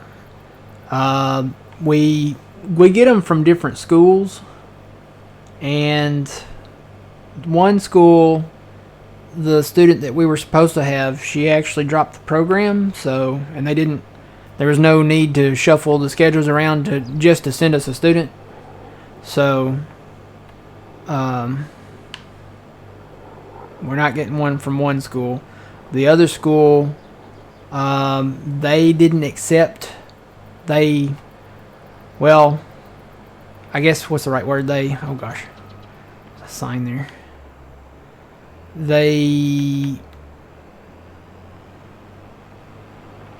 I'm looking for the right word. They tightened the acceptance requirements, I guess. So not as many people got in. So that's where we're getting the one from. And then I don't know what happened with the other school. I don't think they gosh, I'm gonna hit a lot of stuff going down through here. I don't think they met the deadline for orientation, so we're just getting one student.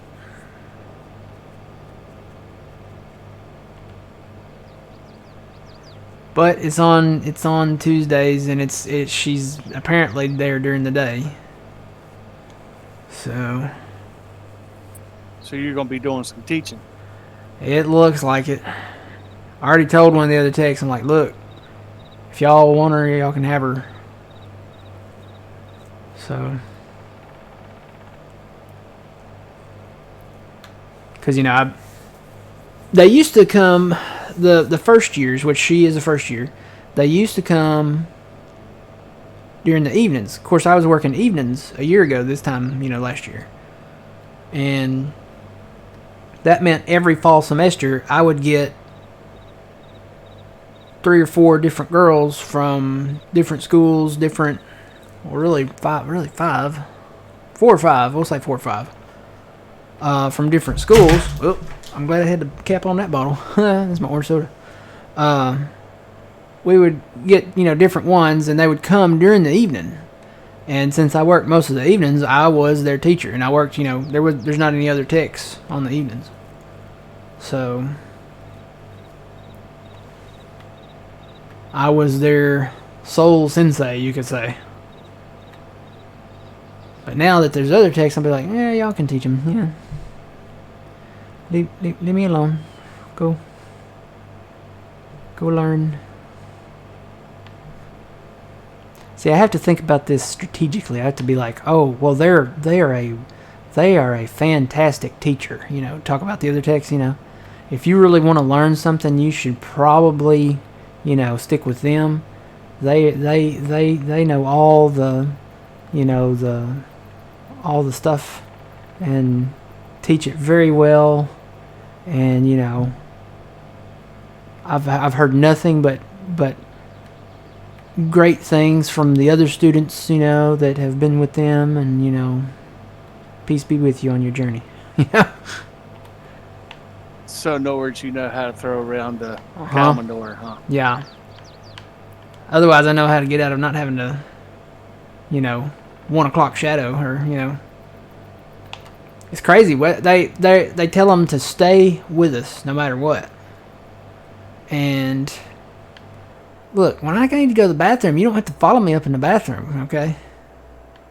I had one of them walk me out of my shoes one year. Really? Yeah, she stuck that close. I'm like, I think y'all are taking a little too much literal focus and too much time on staying close to the text. Because, And, once they get comfortable, they talk. Of course, and I don't mean this offensively, but women talk, There's one girl, she was telling me, oh my God, I took my kid to the dentist, and he had cavities, and, he never has cavities, and I don't know, but he brushes his teeth all the time, and I make sure he flosses and all this stuff, but, he still had a cavity, so they went in and they did a little drilling on the cavity, and they put in a filling in, and I'm like, okay, I'll be back. I go out the door and go into the bathroom door. She's like, follow me, still talking about her kid going to the dentist, following me up in the bathroom. I don't need your help here. I don't need to hear about the dentist. I have got to go. So, but yeah, the one girl, she was walking down the hallway, and I think I was pushing the machine. Or was I? No, maybe I wasn't. Maybe I think I was just walking down there. I had a clipboard, and I was just walking down to screen a patient or something. And she was like so close to me, like she stepped on the back of my shoe, and I like walked out of it. I was like, ugh. That's so funny. So yeah, I mean, it's great that they want to learn and come and take my job someday. Not really, but they talk a lot, and I'm not a very people person. At least not face to face. Well, I can talk to you guys because I've never met one of you, so it's okay. I guess it's better than our hospital. They got like, was it 6, 7 radiology techs, Mm-hmm. and they got, what was it, 30 nursing techs. So I mean, we got like 50, 60 students in the hospital now. Yeah. Oh, now don't get me started on the other students. Those were just radiology students. Those are just X-ray students because they're students for mammo. They're students for ultrasound. We really don't see them. Now nursing students, they're everywhere, and they're a nursing student because they have like the colors and the patches and stuff. I need to go into this other combine, don't I? Completely forgot about him. I got it. I empty him. Okay.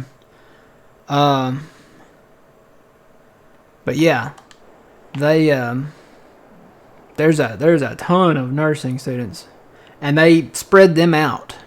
Like there will be more nursing students than there are nurses, which is scary. But they'll have them spread out. They'll have a whole bunch of them in the ER. They'll have a whole bunch of them on the floor. They'll have a whole bunch of them for the surgery part. They'll have a whole bunch, everywhere. Specialties, all over the place. ICU, everywhere. And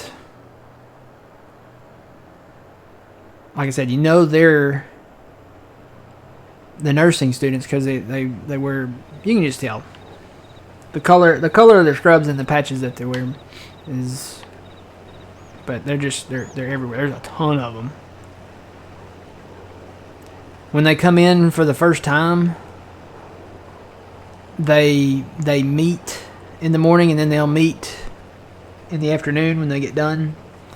And it's like just the hall is just filled with students. Like there's no passing them. You're going to have to go down a detour or, something. So I'm glad I don't have. Well, I guess that would be maybe about right. No. I have maybe about 2/3 of, I guess, like the ratio volume to, tech to student, nurse to student ratio that they have. So it's not as bad as nursing. But it's still, still a thing. Oh, the ones I love are the lab ones. When they don't want to be that first person, they put a needle in. Yeah, nah. Yeah. Should see our students when we make them do it. They're like, oh my god. And then they have to be professional in front of the patient, but behind the scenes they're like, oh my god, I'm so nervous. Oh. And then they never get it the first time.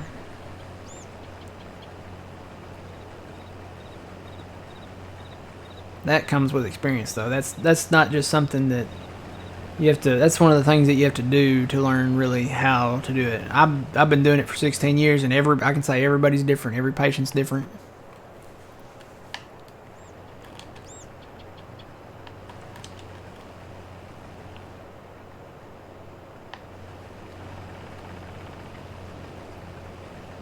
I'll never forget when I was a student, I had to go do specialties, which is like fluoro and stuff like that, fluoroscopy. So that's like swallow studies, small bowel studies, barium enemas. So barium enemas were a really big thing back then. They don't do them as often now. Normally now they do a colonoscopy, but barium enemas were still a pretty big thing back then when I was a student. And I had to do 6 of them in one day. Well, I passed on 6 of them one day. I actually had 7 patients. And I won't tell the story of the 7th patient, but because that's, I don't think most of y'all would want me to do that, especially if you've eaten breakfast or eating breakfast. So I'll just stick with the 6. I did 6 in one day.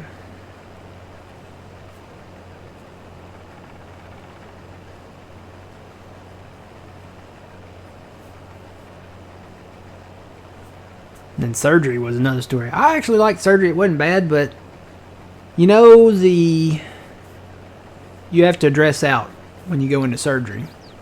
And where I did surgery at, they had what we call the bunny suits. Have you seen anybody walking around in those? They're the white suits. Oh, yeah. So it was one size fits all for the bunny suits. I was 285 pounds and 6'3" with my shoes off. So with my shoes on, I was probably, maybe an inch or two more. I could kind of squeeze into the bunny suit and zip it up. But when I stood up, I ripped everything out. I ripped the sides out, my left side, right side. I ripped the crotch out, everything, the arms. So I got it done. It worked, but I looked like I was hulking out of the thing.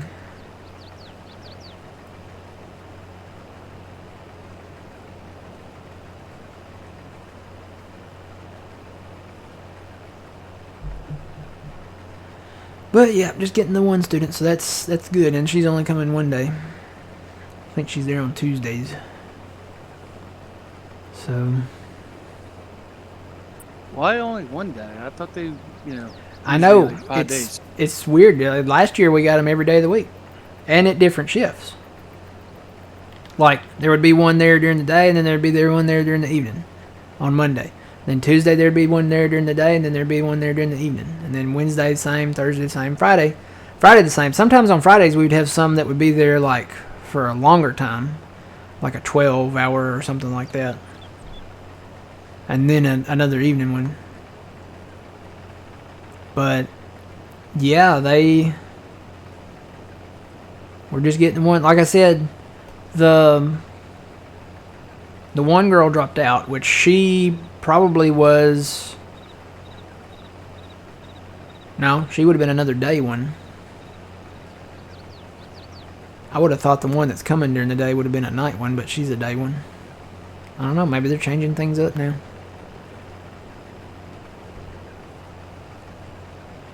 And they changed the admittance for the main school that we get. They changed the guidelines or the requirements or something. I'm gonna have to ask on that what they changed. I think they make them do something else, like more stuff. So they didn't get as many. Normally they get maybe 20 to 30 students per class, because there's usually 2 classes. And then that's where, we would get them to come in. But they didn't get that many this year. It's I want to say it's less than 10. So I guess people just didn't meet the requirements. And we're seeing fewer and fewer people going into healthcare. People they don't want to do it. It's good money, but people don't want to do it. Look how some of them are treated too. Yeah, that's true. And treated, how many hours they work, what they actually got to go through. Yeah. I know you and me both, we've seen it, so. Yeah. I just see it on the other side. I try to stop it. Yeah, that is true.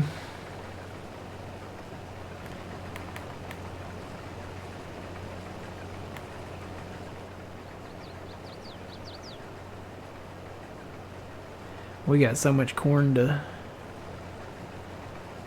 chaff. Like I'll say, there's probably no way we'll finish the soybeans even today. We'll definitely get this field done. Think so? Oh yeah. The whole field? Well, we're only 2 hours into it. Yeah, but we've only got 2 hours left.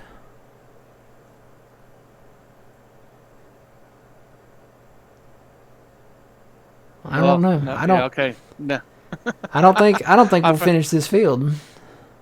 I actually forgot we made it bigger. We made it. All right, you're thinking this field right Yeah. here. I'm thinking this field. You ever seen Dave? The movie Dave? I don't think so. Well, he becomes a stand-in for the president of the United States because he looks just like him. He's actually he's a comedian, but he actually ends up becoming like a body double for the president. Well, the president, something happens to him. He has a stroke or something like that, and he's put on like a life support, and they're trying to keep it hush hush for political reasons. So they have him stand in as the actual president. Well, he starts traveling around the country, and he goes to this, I think it was a car maker or something like that, and they hook him up to some robotic arms. Like they put gloves and stuff on him, and it controls these huge, giant robotic arms. And he starts goofing around with it, and he said, I once caught a fish this big. And when he spreads his arms out, the robotic arms go way out there. That's kind of how I feel with this field up here. We once planted soybeans in a field this big. Oh, we're going to have a lot of soybeans. But we were making good money on soybeans. Yeah, it's gonna be a big payday. Our truckloads, we have the big TLX trailers at 250,000 liters. Each truckload, we were getting, what, $560,000 a truckload, I think? Almost, yeah. Yeah, because we got the price. We actually got a really good price on beans this year. They were $22.81, and that's really good on the normal economy. So we made some decent money. We only had 1.5 million liters. I wonder how much we're going to get out of this now. I don't know. Well, because normally we're losing this field, because normally we have that one in soybeans. We put corn in there, but we gained this field. And now, since this morning, this field. So, I don't know. I think we're going to have a lot of soybeans. But you know what they say. There's money in beans. There's money in beans. Money in beans. Money in that industrial BGA down there, too. We'll get that going. We'll get that rolling, and I'll work on some of the soybeans probably early tomorrow morning. Try to get us into corn. Yeah, I don't know that the dolly idea will work, but I'm going to try it. I'm going to get a dolly. Dollies are not that expensive. Get a dolly, hook up one trailer to it, and see if I can tow it behind me. If I can, we can just run them manually. We don't even have to hire out the harvester.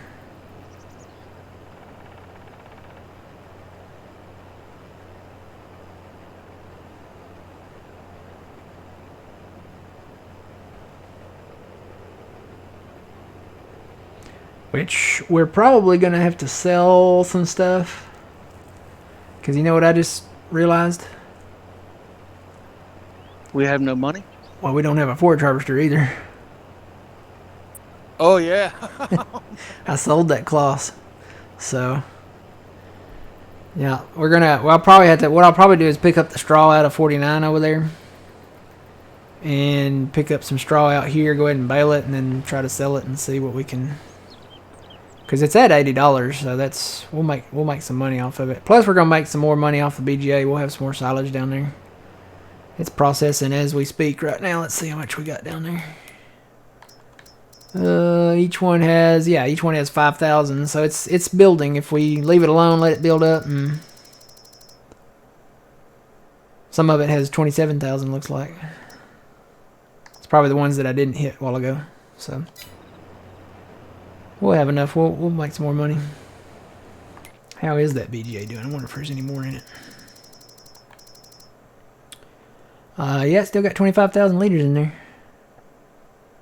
So it is actually still processing. We'll turn that off when it gets empty. I'll have to keep an eye on it.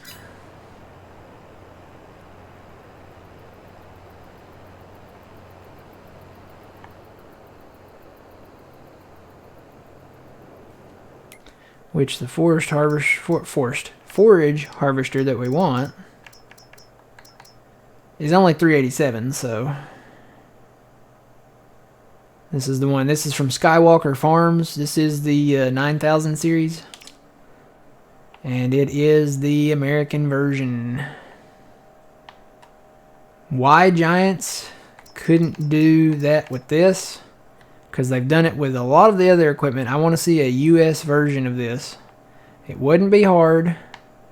Take off the red and white stripes. I know those are the colors of the candy canes or the peppermints, but you know, put the red triangle in the back, make it American. That's what Skywalker Farm did. So we have that one now.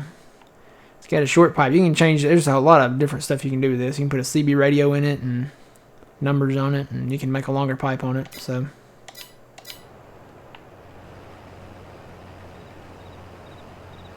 don't buy a deer just out of principle. No.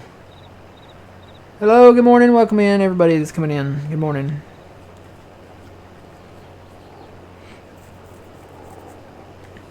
But yeah, once we finish the beans over here, we got to go over here to this big field. Cut these beans. So we got a lot of beans. We planted a lot of beans. I would say we may have to make this like our soybean field up here unless we turn it back into grass. Just because of how big it is.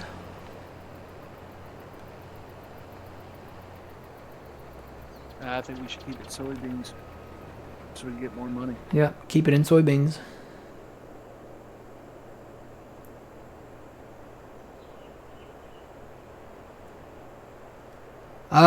Actually, yes and no. This map came with soybean straw, but we have a mod that provides soybean straw as well. So actually the mod that we have, it's in the mod hub on PC mod hub, that turns I think everything into straw now. Well, I say everything, all of your row crop pretty much. So corn, sorghum, soybeans, canola, all of it. Yeah, but the corn you don't get much out of. Corn you don't. I was actually shocked by that because you would think corn's a higher yielding crop. You would think you would get more output out the back. Which I know it doesn't, you know, mostly the corn header. Well, you know, that stuff, that does go up in there, doesn't it? You lose a lot at the front with the header, but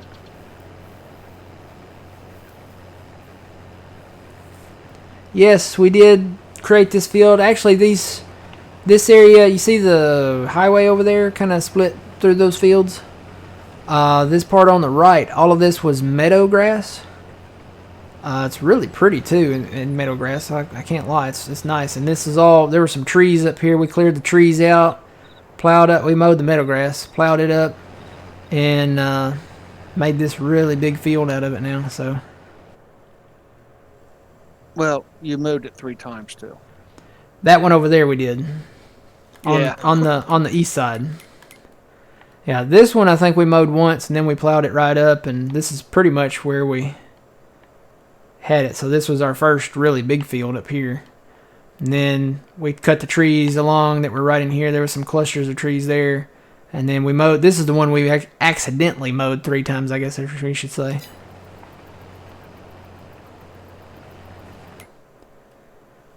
It was like we mowed it and then we got busy and then it grew again, then we mowed it again, then we got busy again, then it grew again. I'm like, okay, this is the last time. I'm not doing this a 4th time. Because then we actually broke the map because we had like 4,000 bales out here in this field. I had to reset it to a previous save. We didn't lose much, but you know, just had to do some more baling again.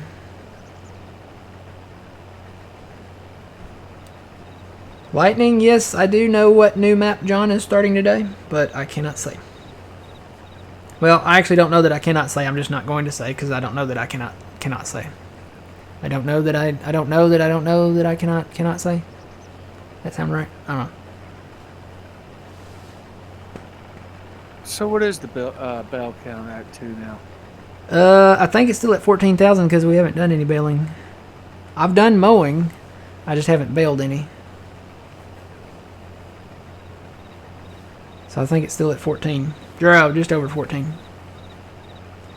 Of course, that'll go up now that we have straw bales to do and grass bales to do. Good morning, Laura. How's it going? Doing good. We're cutting beans. Like everybody else in America. Morning, Laura. Cutting beans and cutting corn. Well, we hadn't started cutting corn yet, but we will be. Gotta get our beans first.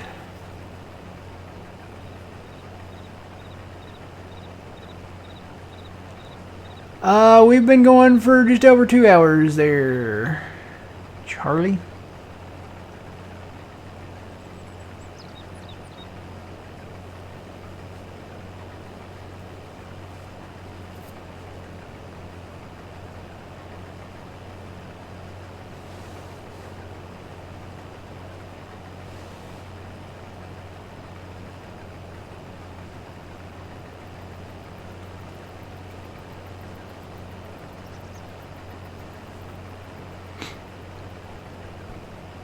Yep, I know.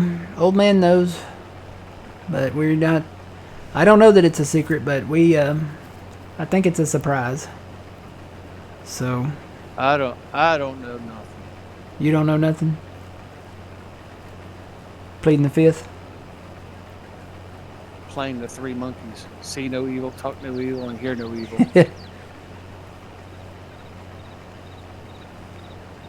See, it's usually when I play the three monkeys that I get into trouble.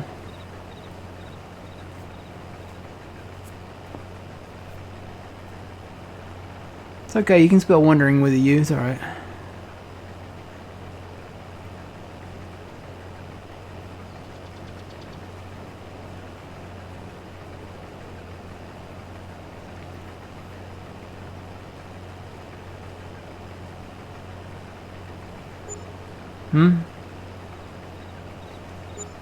Oh, you had to repair? I probably need to, too. Yeah, it was getting a little slow. That's like, better check Probably about time. Oh, God. Yeah. It was getting down there.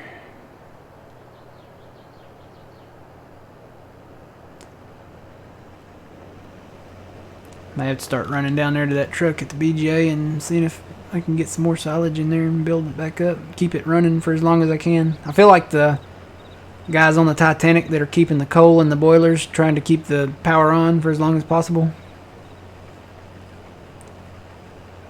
It's kind of what it feels like. As long as you can keep something in there so that it keeps processing and making electricity and methane and digestate, it will continue to sell it on every hour. So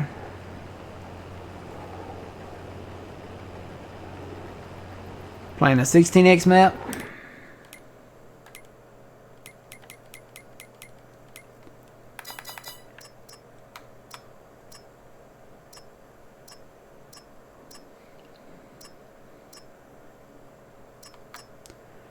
Sunflower contract wouldn't be too bad. With the BGA, you know, if we hadn't bought the big field, we're pretty set with that BGA. We almost don't have to do contracts anymore. I am going to do the cotton on that one down there, though. It might take forever, but... in that check chat. Oh, yeah.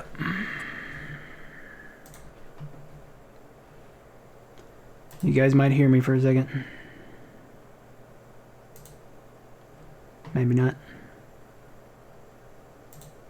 So I'm gonna time you out. I'm gonna give you the benefit of a doubt. Don't promote other channels and other people's channels. That's a big no-no.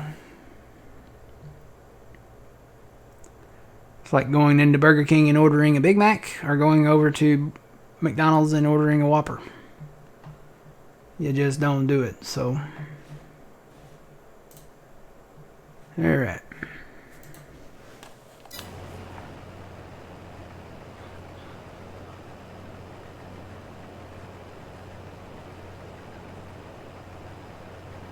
So that's just a timeout.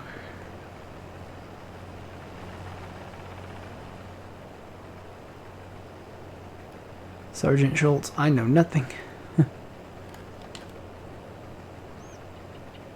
That was a good show. What was that show? Hogan's Heroes. Hogan's Heroes.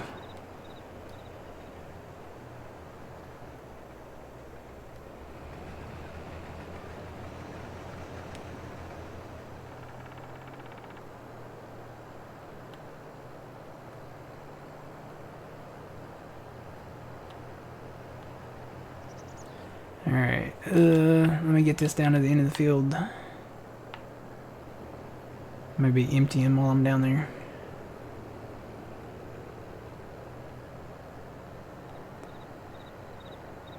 Yeah, lightning if he'll have us. I think so.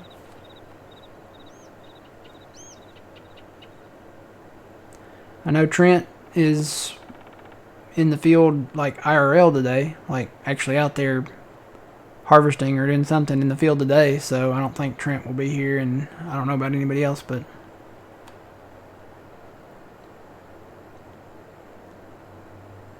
I see Mickey. Hi, Mickey. He'll probably be there. I'm assuming too, though. I don't know for sure if he will, but he's here now. And I don't know, maybe some of the other regulars will hop in there.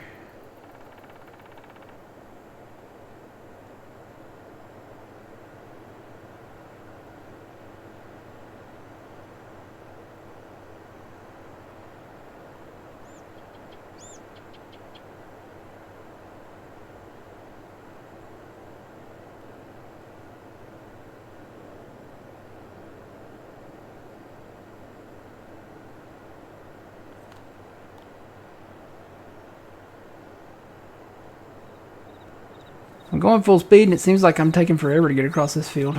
It's that big.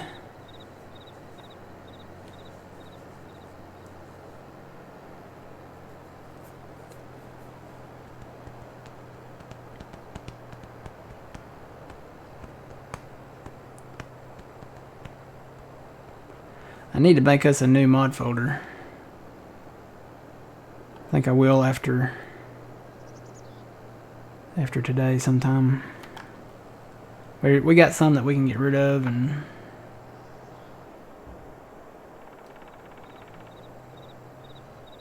lighten our mod counts.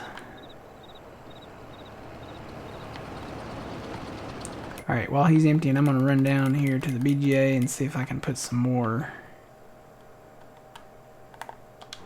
stuff in here. Come on. She's cold. There we go.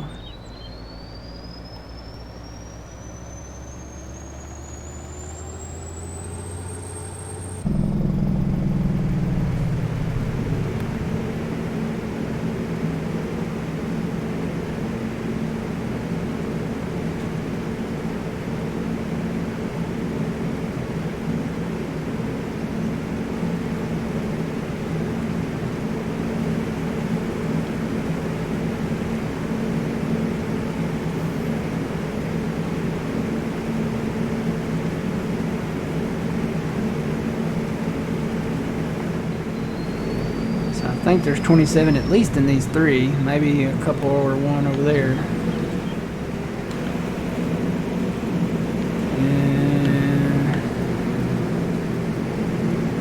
Okay, so there's 16 in this one. This is the one where I got full. So there's 27 in those three, 16 in this one, and then the rest of them looks like they have about 5.5 each. So it's not going to be a lot. It's going to be something, but not a lot.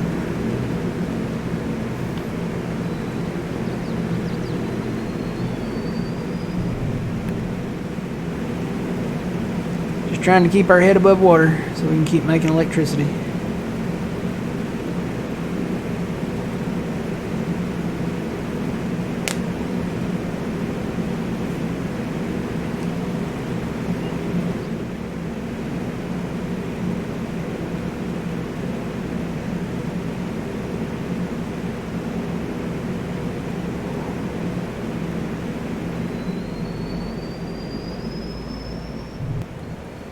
Be able to zoom through these.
Yes, this is the TLX 9000. This is one of the paint schemes you can put on it. This is our first one, so we'll probably get some more of this one. It's a pretty good truck. Let's say these work pretty good down here at the BGA because they don't have the nose sticking out in front. And got some tight turns down in here.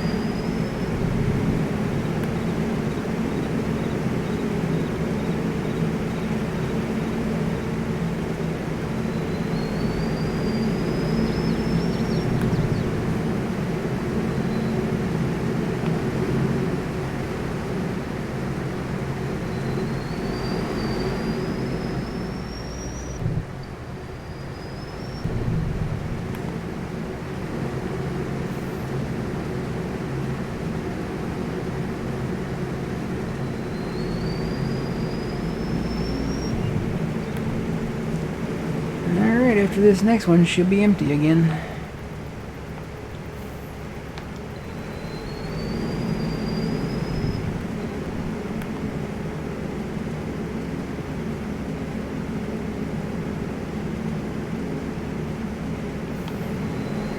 Alright.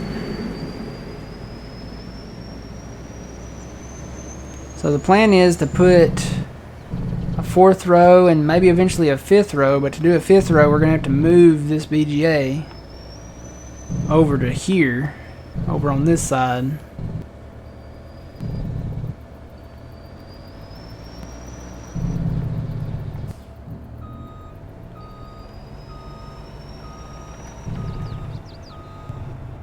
See how much we got left in there. Yeah, it's down. It's processing pretty fast, so it's down to 14,004 now. See what we can get it up to here. Should get it up to 170 something. So that might last for a couple hours. At least an hour. Yeah, 173. So I don't know. We'll see how long that lasts. Back to the harvest.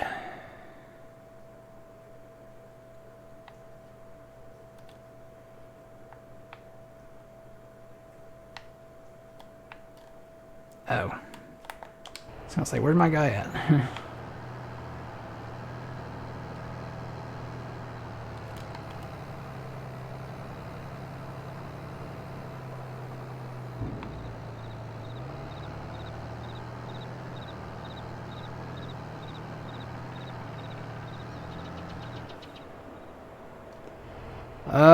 Yes.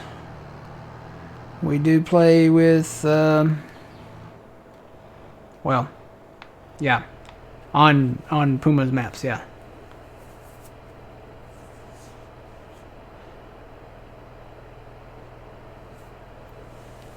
You want something like Calmsden or Addingham. So you want kind of like an English kind of map. Anybody know of any good English maps for console for LOL player? Not offhand, no. But they're in the mod hub, so. Yeah, there's a bunch in the mod hub. Can't remember all the names off the top of my head, but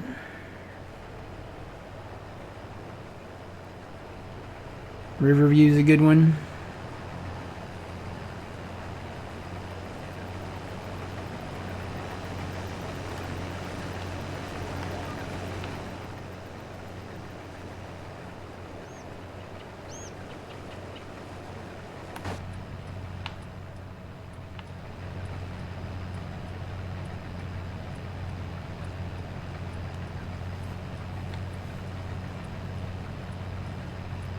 It's got lots of animal production. Well, yeah, guys, make sure you don't miss John's stream this, well, at noon, Central Standard Time here. What, in about almost an hour and a half. Twitch.tv/PumaPlow. He's going to be switching over to a, well, yeah, I guess switching. Really kind of just starting a new map. Because he's been playing, what is that, Construction Simulator.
John is starting a new map. Puma Plow.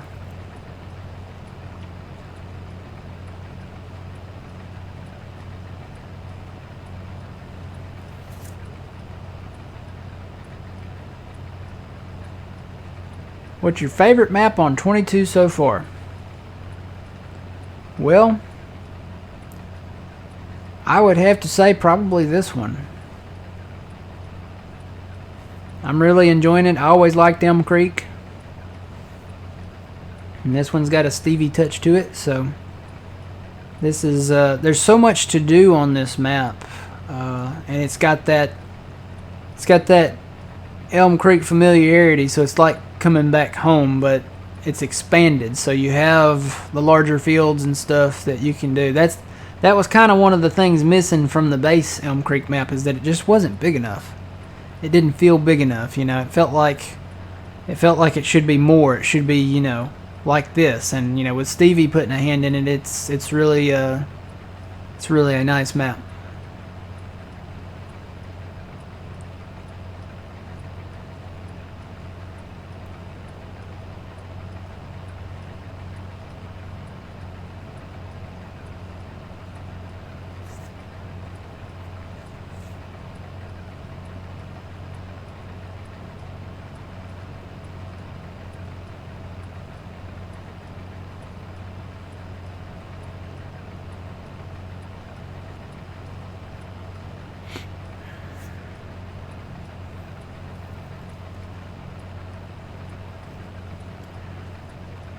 Why didn't you use your in-game name for your Twitch? I am, ain't I?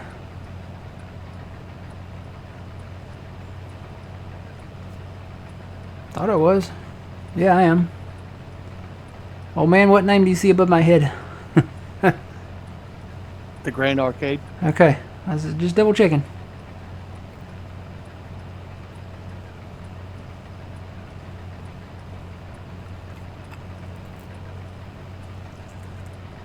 Okay, so that's a question I haven't never asked you. How'd you come up with that name?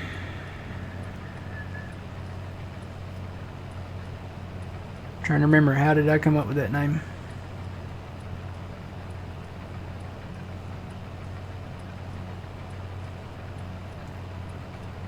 Well, I had another name. And then somebody else had a name that was kind of similar to that. And people were often getting us confused and stuff. So I was like, I need a name that distinguishes me from everybody else, that nobody else has. So, well, he calls me Matt because that's my name. I'm Matt from the Green Arcade, so maybe that's. And I'm not just, I'm not just going to be Matt in Farm Sim. So, said I needed a name that distinguishes everything, and I was like, well, I like playing Farm Sim, but I like to play other games too. So that's kind of where the arcade part comes in. I didn't want it to be like the Farming Simulator Grain, or the Grain Simulator, or the Farming Simulator, because that distinguishes it. And, grain is kind of a broad term, so the fruits of games kind of kicks back to grain. And I know right now the only game I play is Farming Simulator, but soon I will be into probably some other games. So I've actually kind of been thinking about Minecraft. I kind of want to go back and do Minecraft again. I wish I could put it on controller, but I kind of want to do Minecraft. I miss the basics. I never got into all the big stuff, like building the huge processing things that they do, but honestly, I'll find a little place to call home, set up a little bunker there, and maybe a house or in a tower, and then dig down and build a mine and just start a huge mine.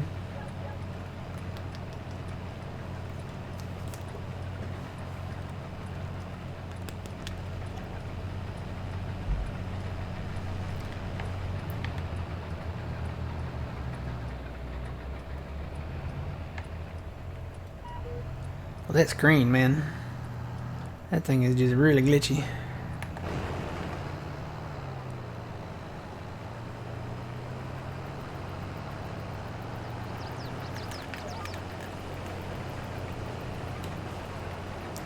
On the Bedrock Edition, you can use controller. We've every time we've played it, except for my very first series, every other time after that, we've played the Java Edition.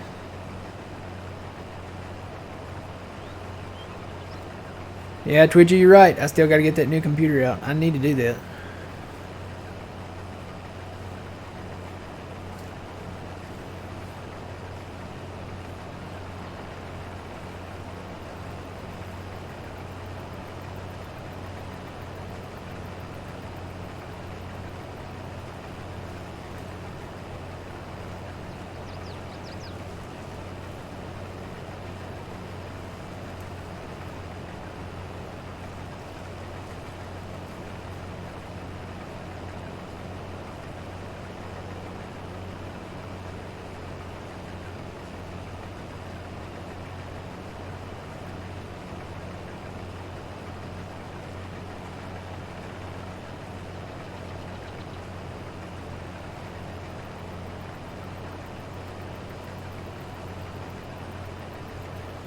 Guess while this is going, I could probably bring a baler up here, huh?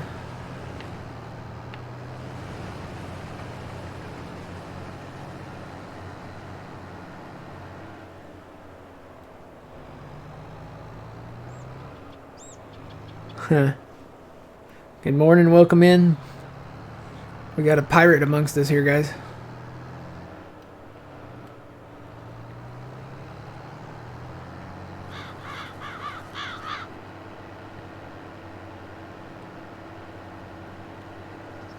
Rumor has it old Captain Jack will be coming back soon.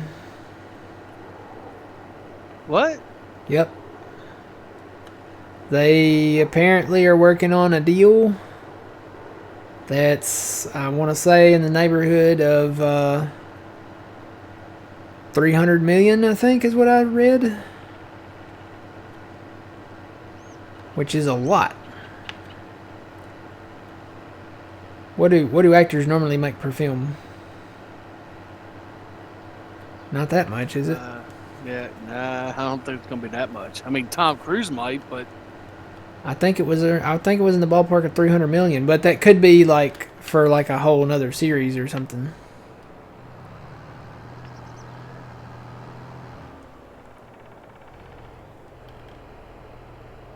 Oh, you want to see the map? So this is the map. This is the 4X Elm Creek edit by Stevie. So you see all the blue signs in the center there? See this kind of tree border there where that blue sign is? And then you cut down on this side where all these blue signs are. Come all the way down to here. See how they're all kind of clustered there in the center, kind of making a square? That's the original map. That's the standard size map. He did a standard size map first, and then he expanded it so all these larger fields that you see here, all these down here, all these on the side, these big what were grass fields, and then all of this around the edges, that's the additional part of it.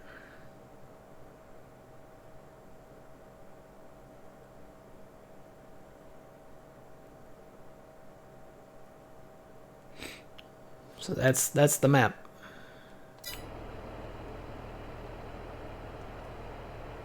Fantastic map. I'm enjoying it.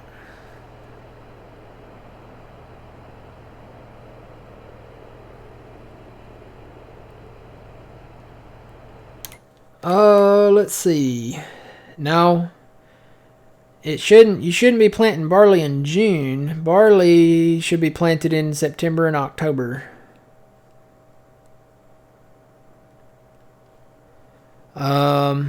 What are you on? Are you on PC or are you on console? I was gonna say if you're on PC, you could do a backup save and then reinstall the game.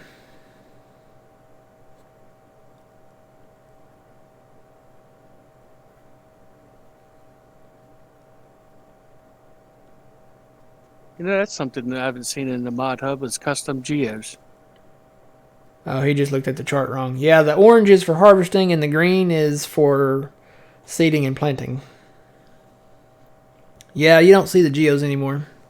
Well, you know, the geos were really part of Global Company. And Global Company, as far as I know, is not a thing anymore on 22. Because Global Company was mainly for productions and stuff, and, you know, now we have productions native in the game. Yep, you're welcome.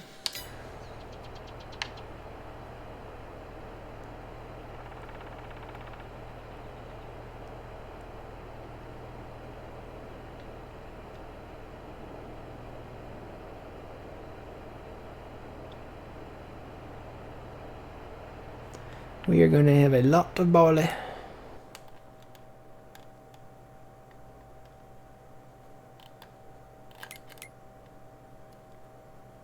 We're getting it though. Let's see. Here's one.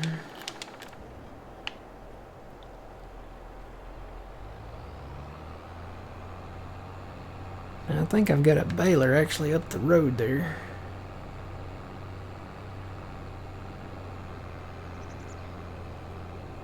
You know what? I'm trying to think. This tractor might not. I don't know if this one's got really the horsepower. I got another one. Let me find another one. Yeah, the geos are kind of built into the map. Yeah, that's right. Well, it's mod author, map author, I guess I should say, discretion. So if they did like a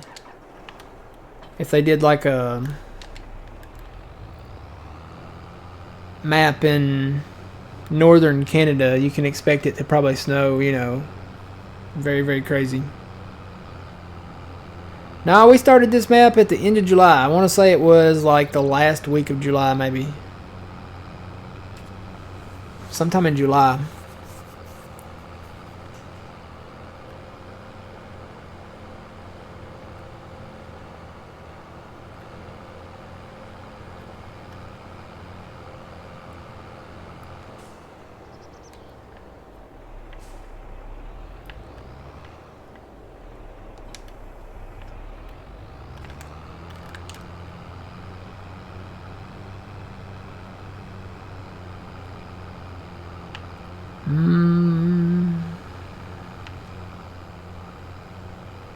Trying to think. There's a road over here somewhere.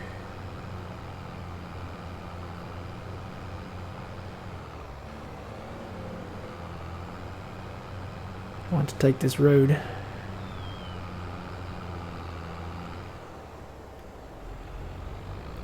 That auger trailer, that's a mod. That one we can put any brand on it, and we actually upped it to 155,000 liters because our semi trailers hold 250. So we kind of based it on our first trailer, which was the underbelly, which held what 110. It had hoppers in it though.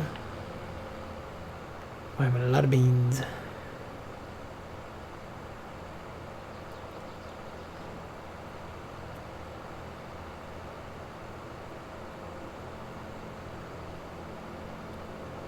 Took you this long to find me on Twitch. Good things come to those who wait, maybe? I don't know if... Does that apply? I don't know.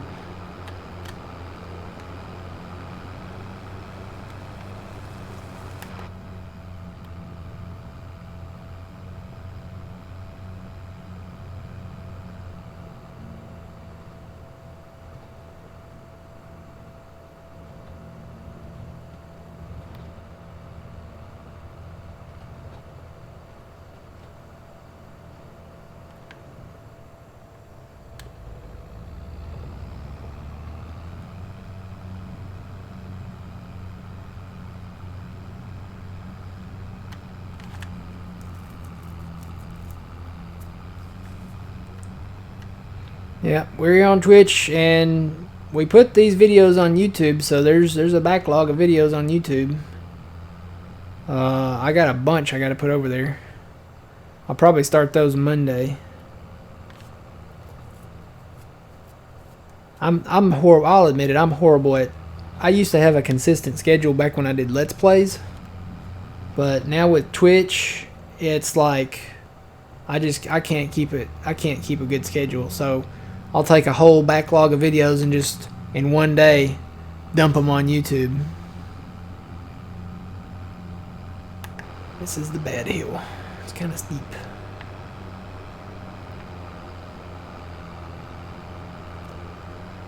Alright, I got the baler up here. I gotta get my guy.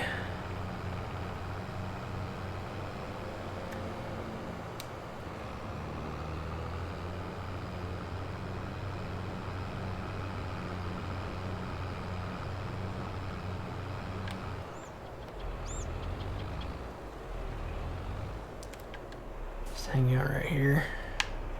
Probably should start going that way though.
I use GPS on everything, Lightning. If you don't know that by now.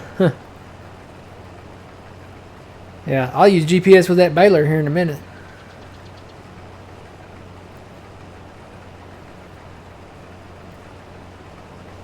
You always like that we're not super brand loyal in this game. Yeah, I'm pretty diverse on the brands. I've grown up around John Deere and Case and New Holland, so I might be slightly partial to those.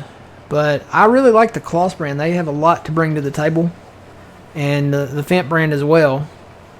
So I could actually see us getting into those, getting more into the Fendt and the Kloss.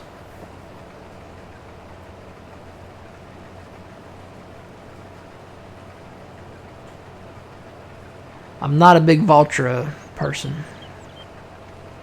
Never really gotten into the Valtra.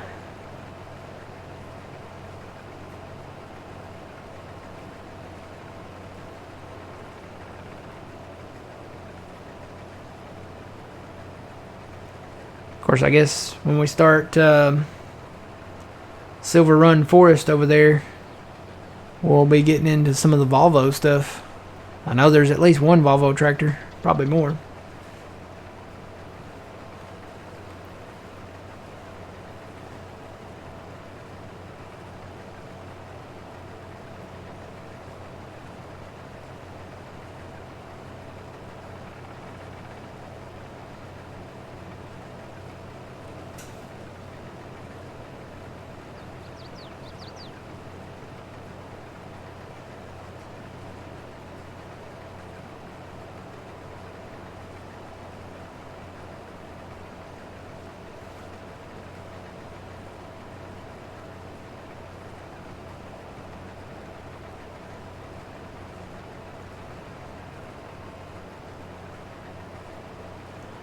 I just haven't finished the process. I got about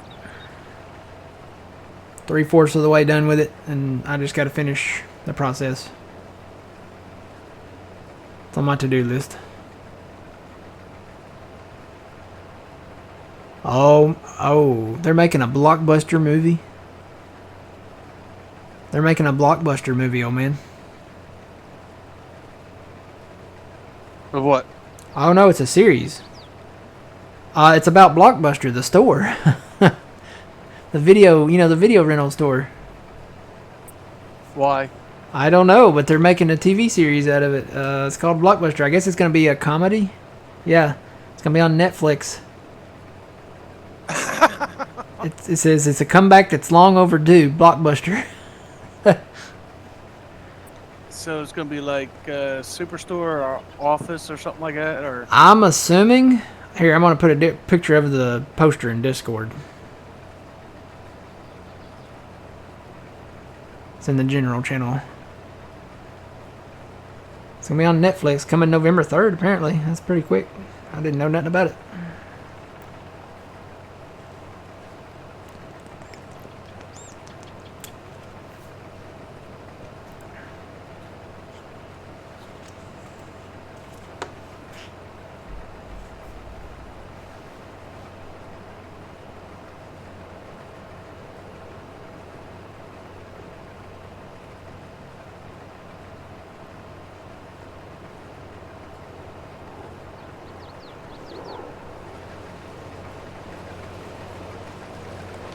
Whoops. Did not mean to jump out of the tractor. Looking to hit that button because I think we need a save. No, maybe not.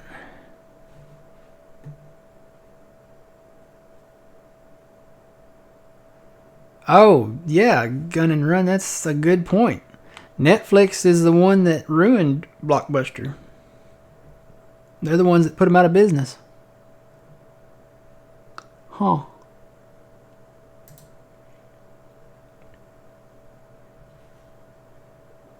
That's true.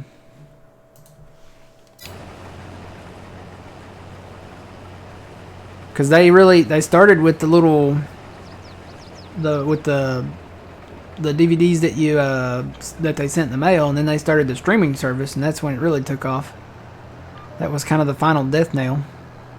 Interesting fact, Blockbuster had a proposal to start a streaming service, and they refused it. They didn't want to do that, and that was their demise, I guess. They went out of business.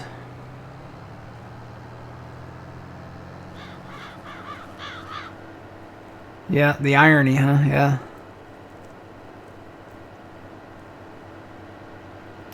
Honestly, it wouldn't have surprised me, as big as Netflix is now that Blockbuster, there's still one Blockbuster store left in America, but it wouldn't have shocked me if Netflix hadn't bought Blockbuster and they could have just called it Blockbuster. Because everybody's more familiar with the Blockbuster name, They could have called it Blockbuster Netflix or Netflix Blockbuster. Or Netbuster. Or Blockflix. Blockflix. Say that 5 times fast. Blockflix. Blockflix. Blockflix. Blockflix. That's hard to say. I'll go with Netbuster.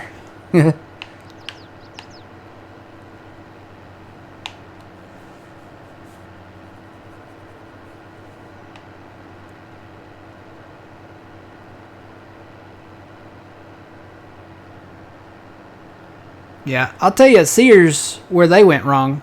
Okay, number one, when they merged with Kmart, they should have merged the physical stores.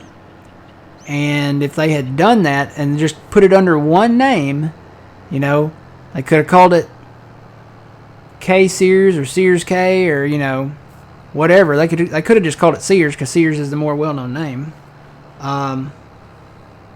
If they had done that and made it into a one-stop shop store, so you had the Kmart, of course you had the big K, so you had the grocery part already.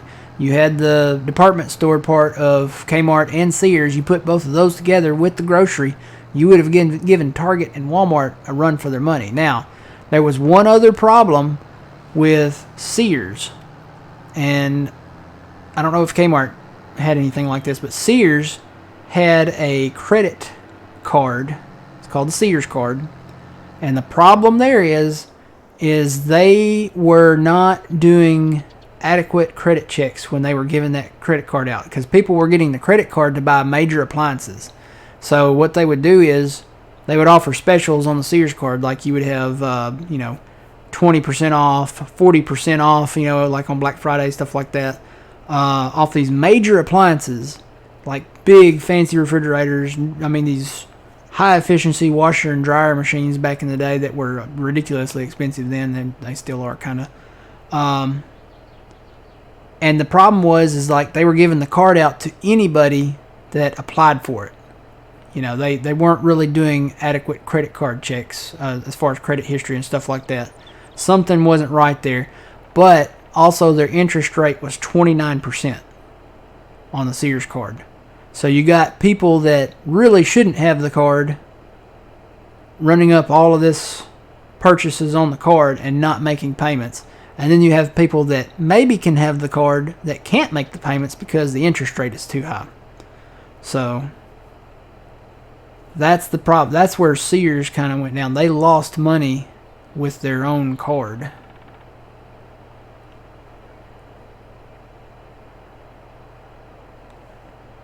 Oh yeah, back in the day they were great. Back in the day, yeah, they were selling whole houses. I mean, Sears was the go-to catalog. I mean, I remember as a kid looking through the Sears wish book, wishing I had every toy that was in there. Because they literally had every toy in there.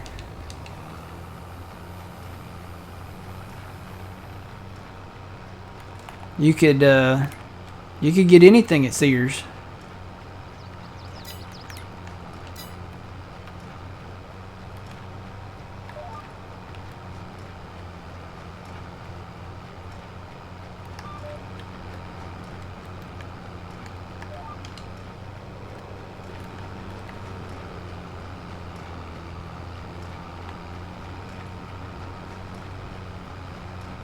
Yeah, and their prices were too high. That was another thing with Sears, is that they were outpricing the consumer.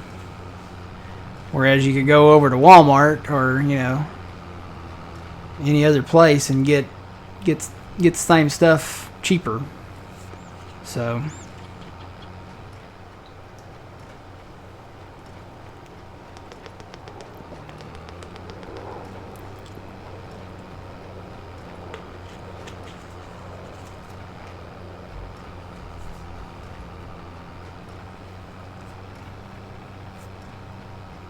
yeah. See, that's what happened with a lot of people, and that you lose money if people don't pay on their credit card. Even the minimum payment, people weren't paying them. So, and it's not like they could go and repo your refrigerator or your your washer and dryer or anything like that. They could turn you into collections, but and a lot of times they did, but still, they would never see that money. Because the people had bad credit anyway. So it wasn't like, okay, it's going to hurt your credit score if you don't make your payments. Well, your credit score is already in the tank, Yeah, see, Sean agrees with me. I mean, all it does is affect your credit score. And these people that they approved for the card should not have had the card because they never made a payment. It's kind of funny because I used to work at Sears back in the day when I was in high school and when I was a little bit in college. And I actually I started out, unloading trucks and putting stuff together, grills and appliances, stuff like that. And I ended up, when I left, I was actually running the store by myself a lot. But one of the managers there, he did the same thing. He got a Sears card. Probably shouldn't have because his credit score probably wasn't that great. And he couldn't make the payments on it. Of course, he did the same thing with everything. His vehicles and his house and stuff like that. And he did the same thing. I mean, he couldn't make his payments, so his credit score was terrible. It's kind of funny. It's sad, but kind of funny because I remember one day I was in the store, and the register was positioned to where you could see out the windows, like the doors were glass and the windows were glass. So you could see out into the parking lot. Well, you could see, him coming back from lunch. He parked his truck, and you could see his parking spot where his truck was. So he parks his truck. He's coming in. He went and got a Big Mac or something like that. He goes back to his office to eat his lunch. Well, as soon as he hits the back doors, and there's no windows on the back doors, all of a sudden you hear, and then all of a sudden a truck is backing up to his truck. I think he had like an SUV, and it's one of those repo trucks that backs up to the wheels and just lifts it up. I was like, oh! So I run back there. I was like, they're taking your truck, and he's spitting out Big Mac, trying to run through the store. So yeah, they repoed the boss's truck that day. That was something. But it's the same story though. If you have credit cards, you gotta pay them off. You gotta pay them off. My recommendation is, if you are gonna have a credit card, you can shop with it. You can spend on it, but you gotta pay it off every month. You cannot let it get too far. At least every other month. You don't want to let that get too far because you feel like you're drowning, and I've been there, and that's what I do. Mine, you got to pay them off. If you don't have the money, my rule is, if I don't have the money to buy that enough to where I can pay that off at the end of the month, I don't need it that bad. You don't need to outlive your means.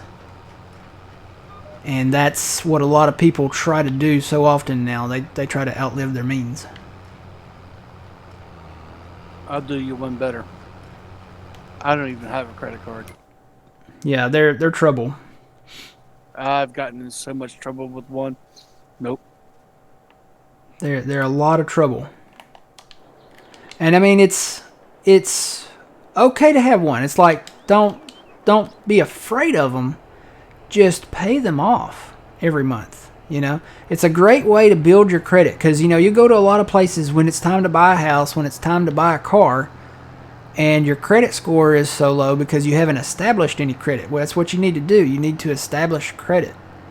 And you can do that with a credit card. You can do that with a personal loan.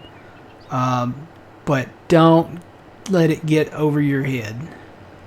Don't do, like, who was that bought the entertainment center in chat there? Somebody bought a big entertainment, spent $5,000 on a Sears card, and never made a payment on it. I mean, it will hurt your credit score, and eventually you will need that credit score. Because somewhere down the line you're going to want to buy a house or buy a car, or take out a loan, and they check that stuff. So yeah, and those cards are great. But the better your credit score is, by the time, when you go to apply for those types of cards, the better deal you'll get. You might get lower interest rates, and you might get more rewards. So, I was going to say, I think all but one of mine have some type of reward system on them. Either cash back, or I've got one that does the miles, so.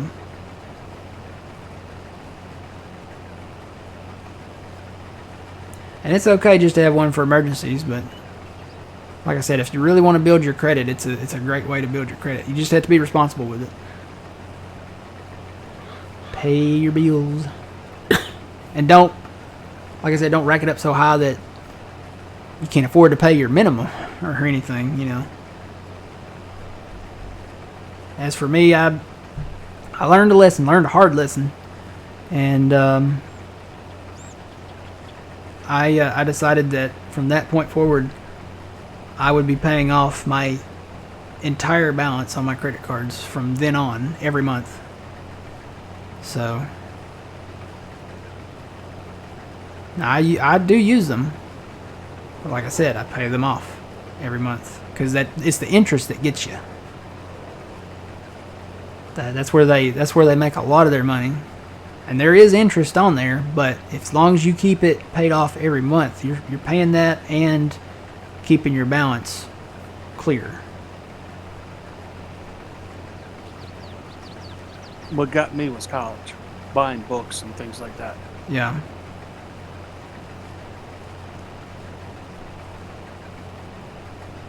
Yeah. Sometimes, even then, I don't know.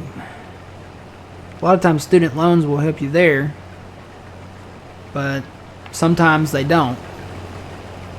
Sometimes it's not enough to cover everything that you need.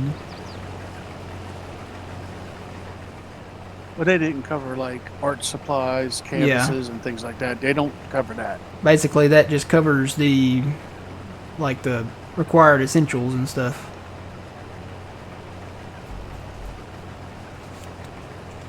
And even some of the required stuff like that I'm talking about, like books and tuition and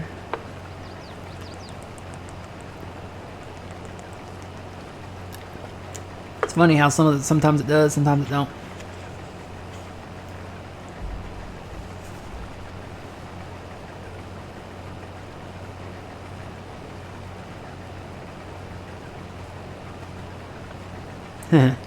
Yeah.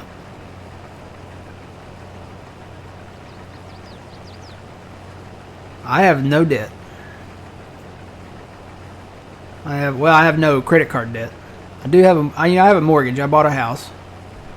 But other than that, I'm clear. Got my truck. Well, I paid off my first truck, and then I bought another truck, and I really need to sell the other one because I have two trucks now. And then I paid off the second one. And then I got a motorcycle that, if anybody wants a motorcycle, I bought that. I think I went through my midlife crisis maybe a little early because that was just like I'll get a motorcycle. It's going to be fun. Not so much.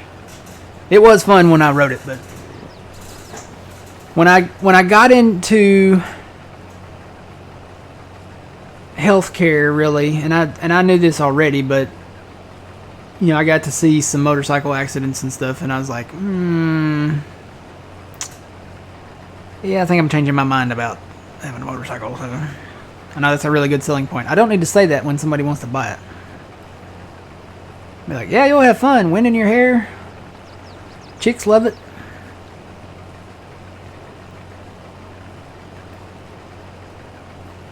Oh, you're asking Sean. Yeah, yeah. You don't have to answer Sean if you don't want to. That's one of those things. Like we probably, shouldn't discuss that in chat if you don't want to. But that's up to y'all. But yeah, I paid all mine off, the credit cards, and I don't have any. The only debt really that I have is pretty sure is just the mortgage. I've been very fortunate, very blessed to be able to pay all my bills and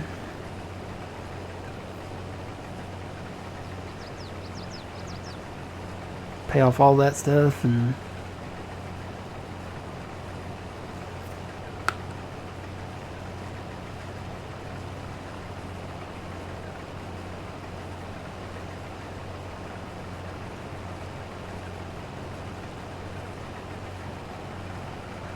I'll be right back.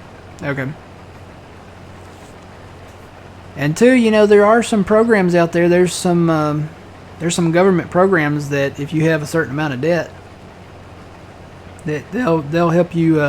They'll pay it off. So you might check online there. If you do get kind of in over your head, and there's some programs out there that'll help you. They'll either pay it off or they'll pay some on it, or take it down to where you can get it paid off quicker or something. So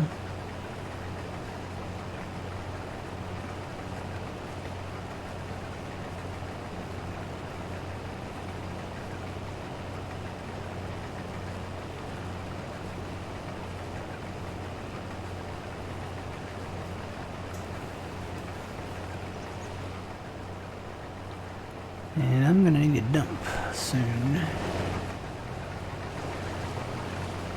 Is that a trailer over there? Oh no, that's a bale pickup. Okay. Old man's already picking up bales behind me. Welcome back. I was like, is that a trailer? It's like, is that a trailer over there? Is that a... I just thought it wasn't loading in or something. Yeah, we learned a lesson last time, didn't we?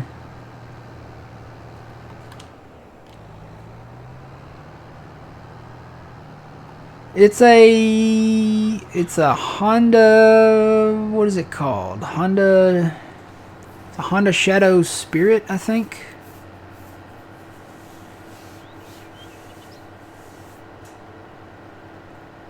It's a nice bike. I mean, it's got new tires on it, and I think I got to clean the carburetor on it. It sat in storage for a while, and now it sat in my garage for a while, so I got to have somebody clean the carburetor on it. But other than that, it's a great bike. It doesn't have that many miles on it.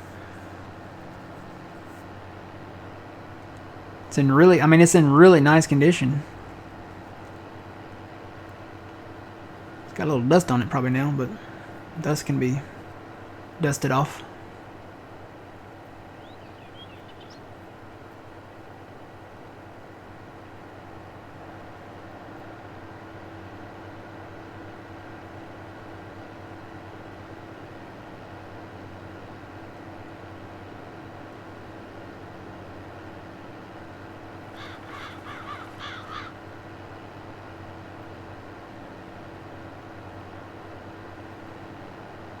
Yeah, I never ride it, and I'm probably not going to ride it anymore. I need to see about selling it. Like I said, I got to get the carburetor cleaned first, and then I'll probably sell that.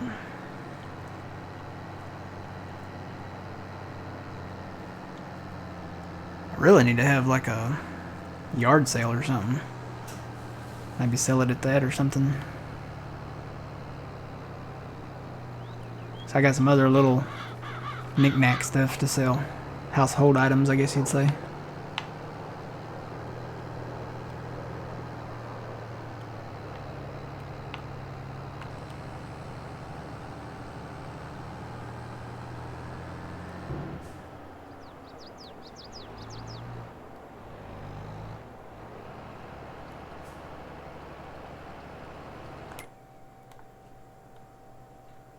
Surprised that ain't saving more often than it is, but maybe it is. Maybe I'm just not paying attention to it.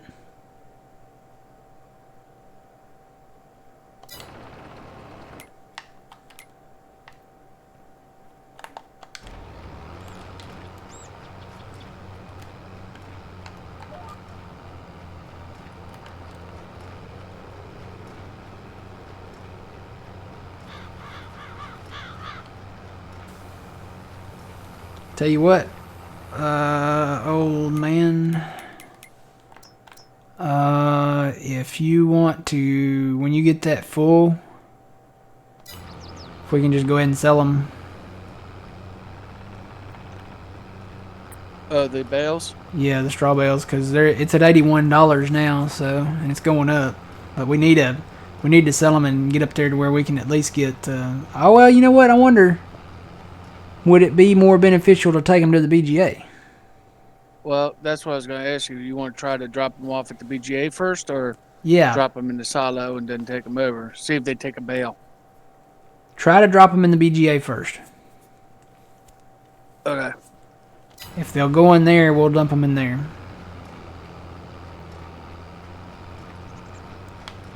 And then once we get that full, it shouldn't. The BGA will probably only hold. I'm assuming since it holds 500,000 liters of silage, that it'll probably only hold 500,000 liters of straw, right? So it may not let you dump all of them in there. Tell you what, yeah, until we get to December, because that's when the price is higher down at the biomass plant, we'll just dump them in there and then dump them in that silo across from there. And that way it can, because that should process, if we have silage and straw in there, that should make more money per hour, right?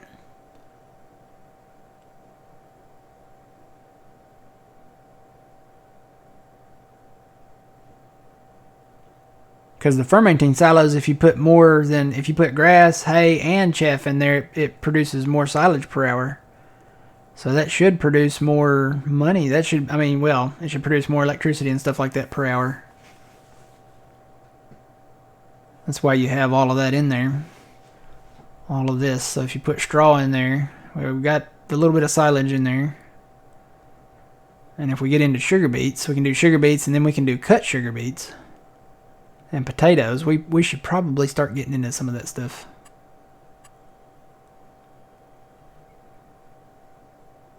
Yeah, what day are you going to do those? You're not going to be here, huh? Might have to work a double. Nah, I'll be here. A harvest is a harvest. I'm curious about this. This says silage and slurry and straw and slurry, but they're not over here. So it's not an incoming material, but this says it is over here. I wonder what that's about. Do they mix when you put them in there together, maybe? Or do you have to mix them ahead of time? Again, it's not an incoming material. It's not an incoming product, because... I don't know.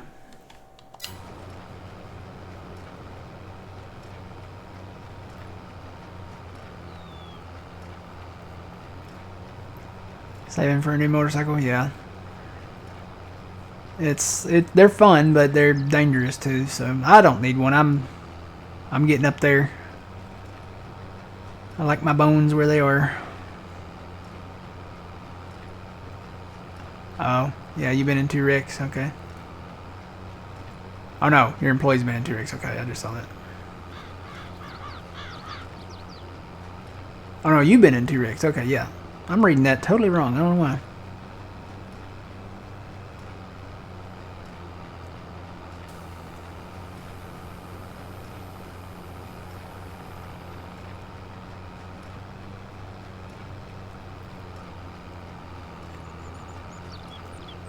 Yeah. Yes, that BGA is a mod. That's the industrial BGA that just came out a couple weeks ago, I think.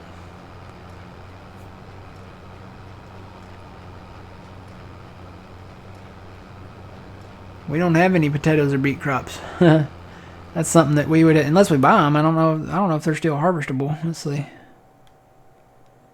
There's a save. I was wondering where those were.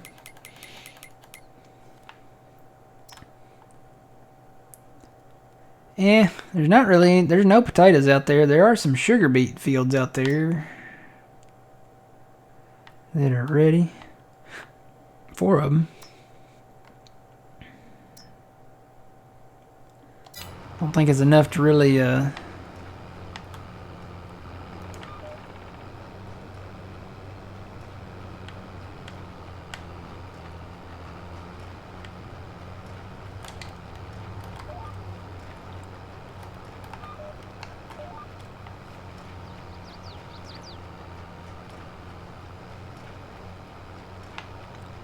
was gonna say, wait, where's my combine? There it is. It's over there.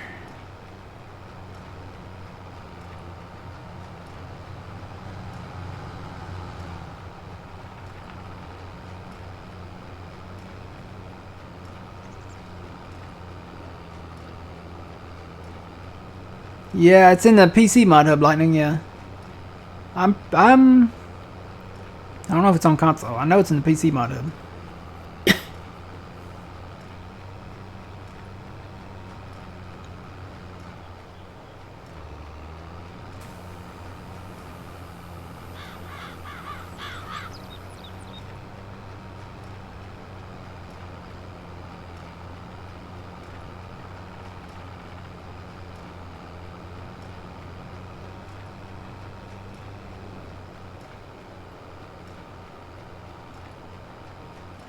Yeah, you're on PC anyway? Okay.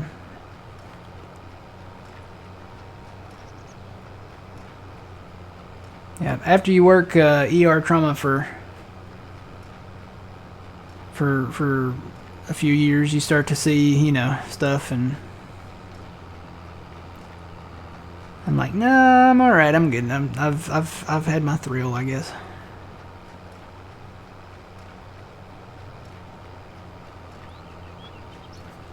All right, I'm probably gonna have to stop here and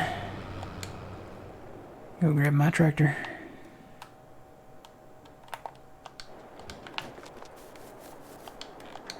Oh no, I filled the truck up. Oh no, wait, the engine stopped.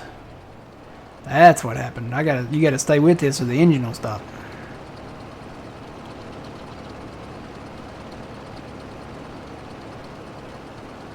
Well, he's not full yet. Might be better to let him go a little bit further because I can run downhill towards him.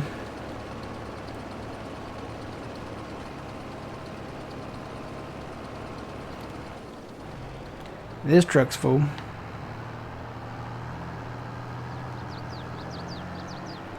was gonna say, is that truck down there that you did soybeans with, is it full yet? No, I've already emptied it once. Okay.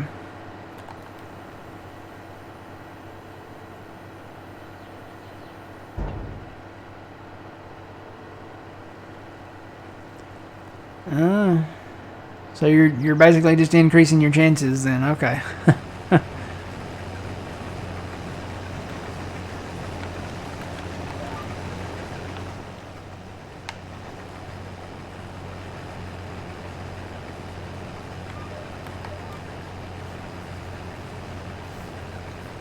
Tell you, my ideal job, I always kind of wanted to be like a radio DJ. Because, you know, you don't really have to deal with people. Sometimes you do. Sometimes you have to go and do events, stuff like that. But you get to listen to music, and, you know, I think I have a good radio voice. So.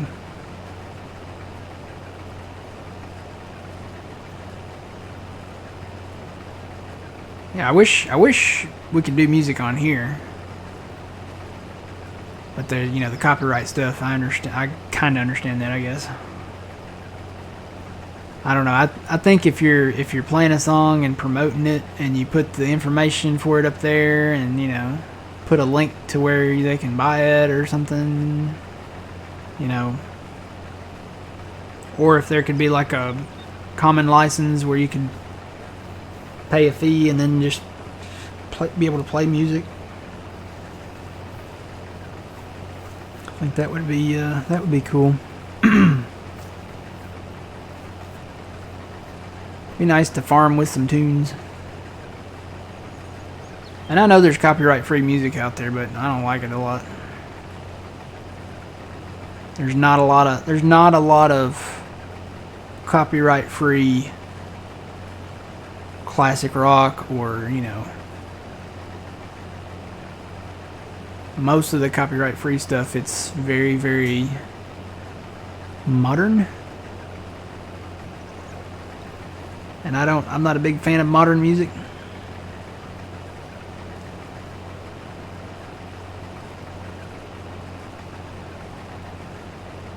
I think everybody's that way though. Hey Packers for the win. How's it going? Long time no see.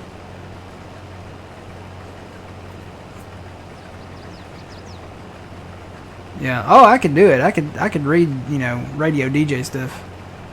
I could definitely do it. And I could turn on my my radio voice.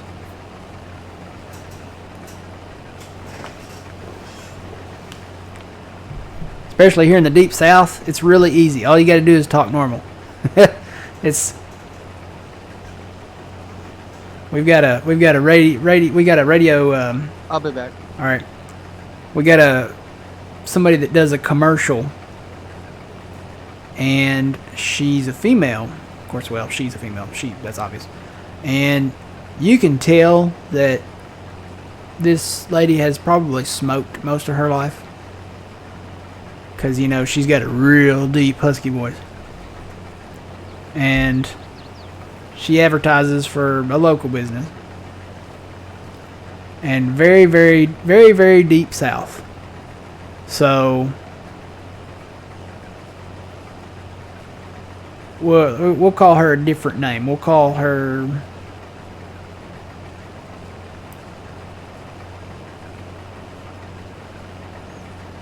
Oh, I hear a siren.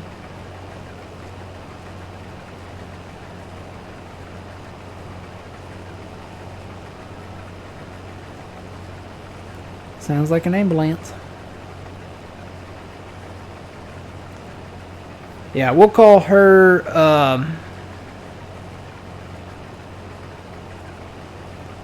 call her Sharon, I guess. I can't think of a better name.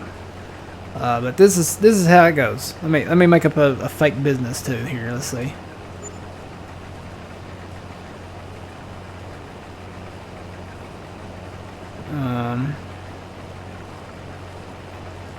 Okay. This is how she goes, and I'm gonna try to do it as deep as I can. I don't have a very deep voice to start out with, but hi y'all. This is Sharon from Doug's General Store.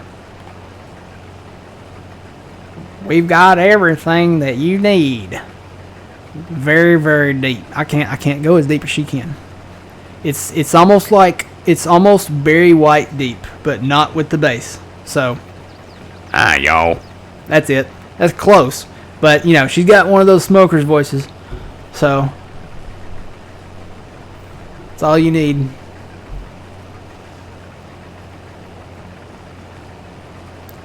Or I can turn on my, the common radio voice, Come on down to Walmart. We have many deals, I don't know. Or, make sure to stop by Jimmy Ray's Automotive. Or, to get your oil and lube and free hubcaps. Or, I'm just making stuff up now. I don't, but that's, that's like a common radio voice, you hear that. Sunday, Sunday, Sunday,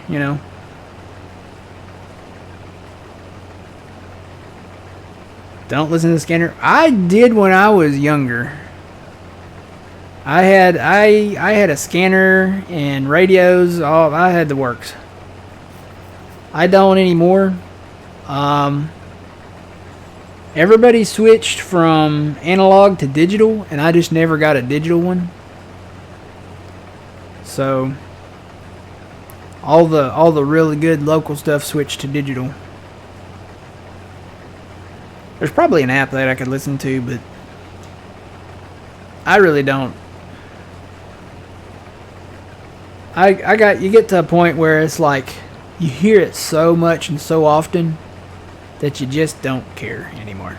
And it's like, okay. And especially now, working in healthcare, it's like I don't want to know. I really don't.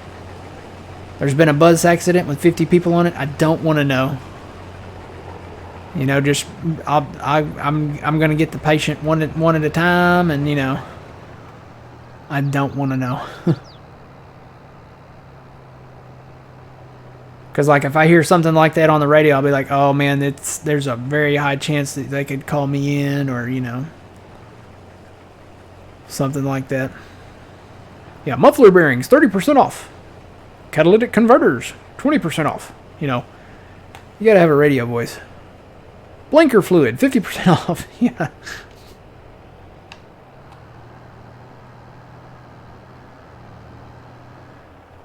I'm back. Welcome back.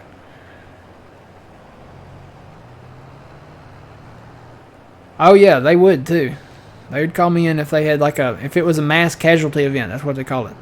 If you have a mass casualty event, they would call and there's weekends where I'm actually on call. So it's like the weekends that you're on call, even if it's not a mass casualty event, they can still call you if they need you. Most of the time it's just with a question or something like that. Or on a very rare occasion, somebody has an emergency and they can't work. Then you get called in.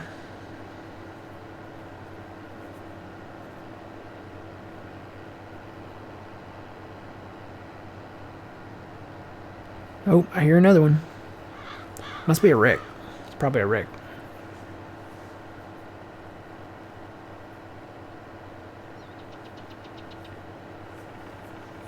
The code I don't like to hear is lockdown. Yeah. That's not a good one. When you got locked down the hospital, it's bad stuff. Yeah, we've had to do that on occasion. We'll have people come in with GSW, which is gunshot wound, and it will be like a situation where there could be retaliation. So they'll lock it down. I mean, they'll go to the extent of the certain area. They'll put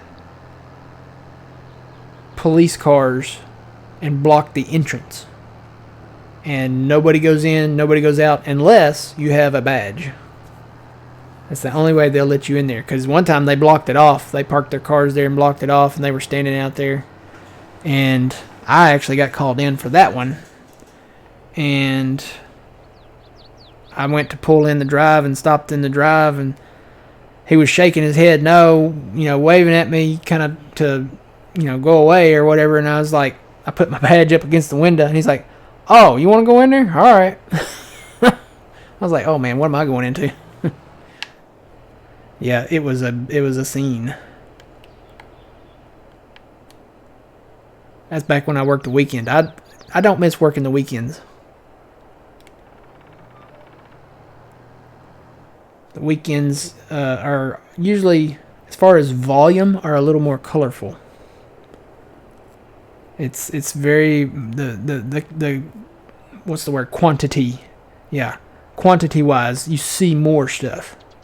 Now we see stuff during the week, and you would think, okay, come on, man, it's Tuesday or it's Wednesday. It's 7 a.m. on a Wednesday morning. What are you doing? Every once in a while that happens, but there's more stuff that happens on the weekend. Old man works in a hospital as well. We're not going to say where, but he works in a hospital as well. Yeah, I work as security in a hospital.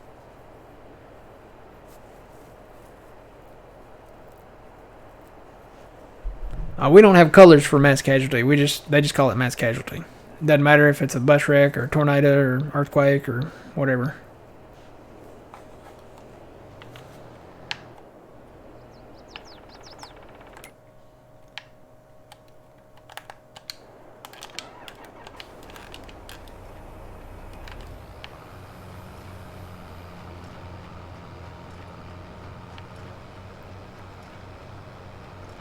I think this needs repair. No? Why am I going so slow?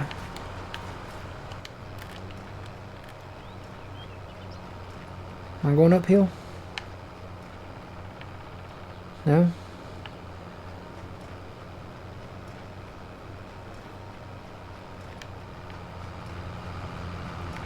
See, I don't have a bale stuck in there, do I? No?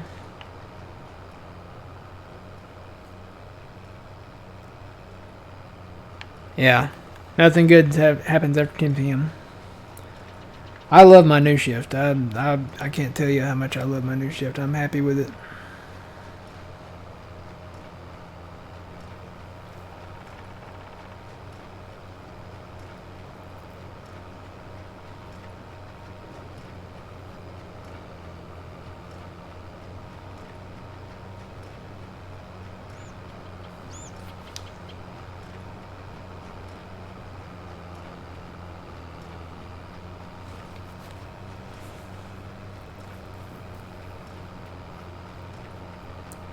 Oh yeah, we have codes.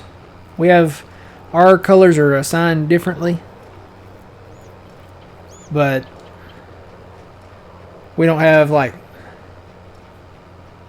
separate codes for mass casualty stuff. We don't have different colors for mass casualty stuff. We have codes for like, you know, fires and falls and, you know, people stop breathing, or trying to think what else. We have some security ones. We have weather colored ones. We have, trying to remember them all. We have abduction ones, and we have different ones for like babies and adults and children. See, you have codes, right? Mm-hmm.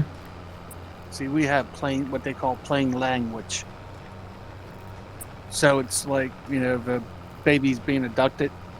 They say baby's being abducted. Oh, they just come out and say it. Yeah. Oh, okay. Our people, or our administration or facility or whatever, they think that, you know, they don't want the people in the hospital to hear that because they'll panic.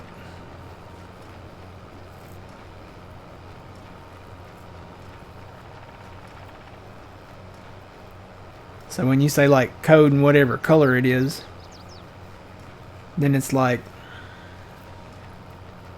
well, I don't know what that means. I should just go on about my business. But when you hear like, you know, so if say somebody came in your hospital with a weapon, do y'all just say that on there? Do y'all page that out? Yeah. Well, they'll come in with they get the wordings active shooter. Oh. See, that would send me in full panic mode. Well, that's so people would get out, you know. Oh. Well, that's yeah. their theory. I can see that, yeah. Instead of hearing, you know, like a code blue. I'm just making that up. Mm-hmm. So they just sit there in the main lobby where the active shooter might be. Yeah. I can see that. Our thing is, it's different. They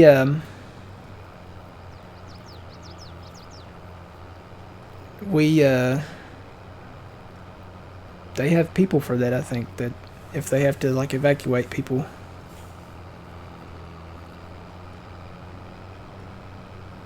Ours is pretty much, we don't evacuate. We have a area that we go in and basically just lock down.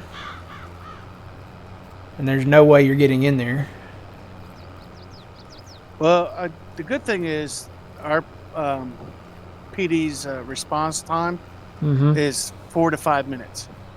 Yeah. I know that sounds like a long time, but it really isn't. And that's all PD. That's state, sheriff, and town.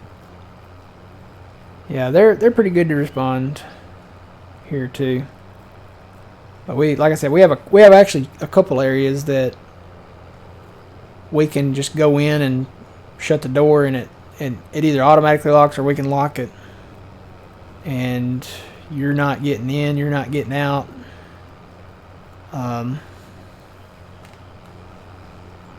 So, of course, you know, but radiology with all the radioactive materials and stuff. Oh yeah. They like to have that to where they can lock that down. But not to go into specifics, We could have it done within 2 minutes. Yeah, that's pretty good.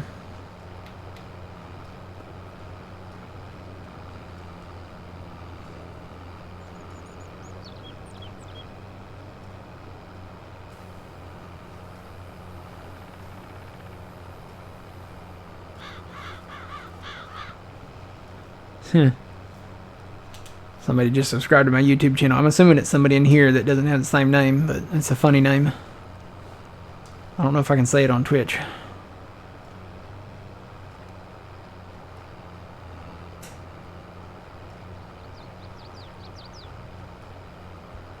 That's great, though. Thank you for subscribing. If you haven't subscribed to YouTube, you can. It's youtube.com/thegrainarcade.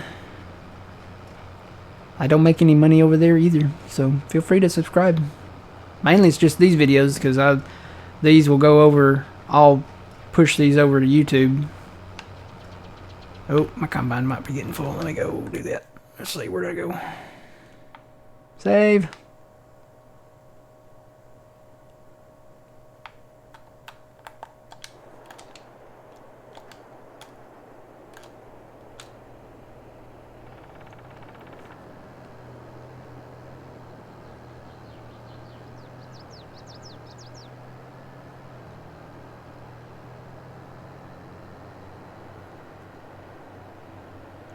What's a res hospital?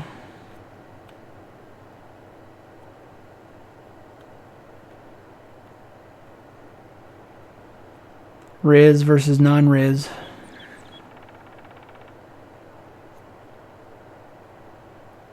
Reservation? Do you live on a reservation?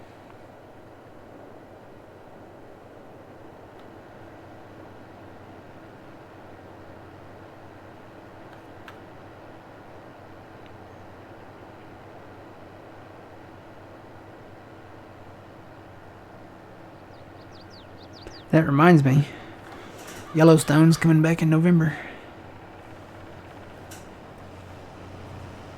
Okay, so it is a reservation, okay. Awesome.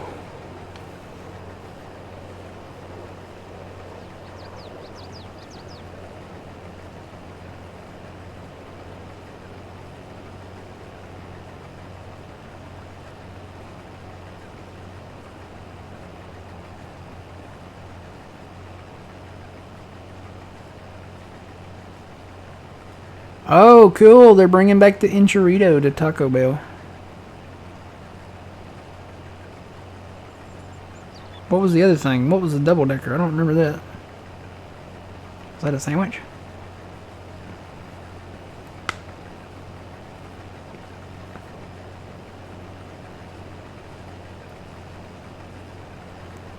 Yeah.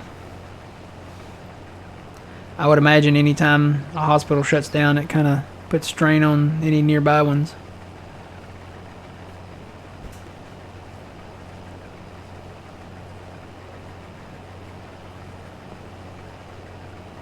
Trying to think, we had some smaller ones go down that are they're not really close, but they're kind of, I know where the areas are, and these were like, we're talking like small, these were small hospitals. Like, they were so small that you probably couldn't even call them a hospital. They were really more like a clinic. Oh, let's see. If I don't put my GPS on, I get in front of him and he gets mad. And I did not. That was my fault.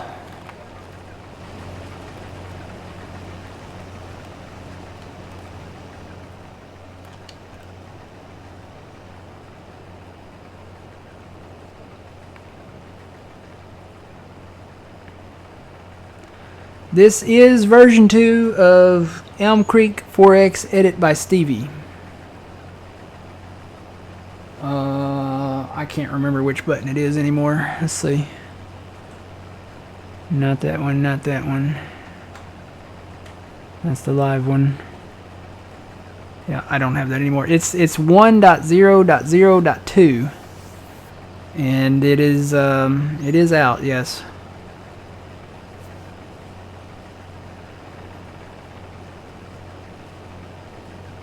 Are you on PC, Jay?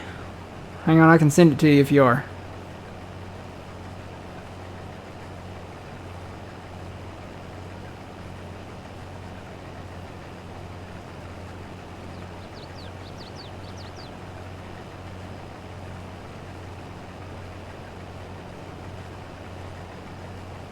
Yes, okay. I'm gonna send you. This is his page. It's on Facebook, and it is. There's a pinned post at the top. It is in that pinned post, but if you want to, you can find it. Just go back to July 31st in his posts, and you'll see it. But it is in that pinned post as well. Let me. Where's it at? Where is it at? Chat. There we go. Paste that in there. So that's his Facebook page there, Jay.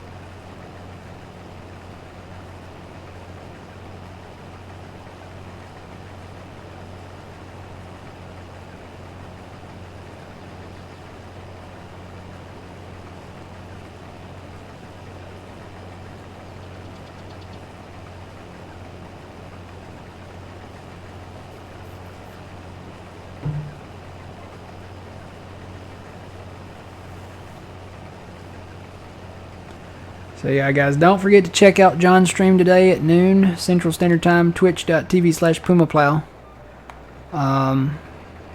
He is starting a new map today, so you don't want to miss that.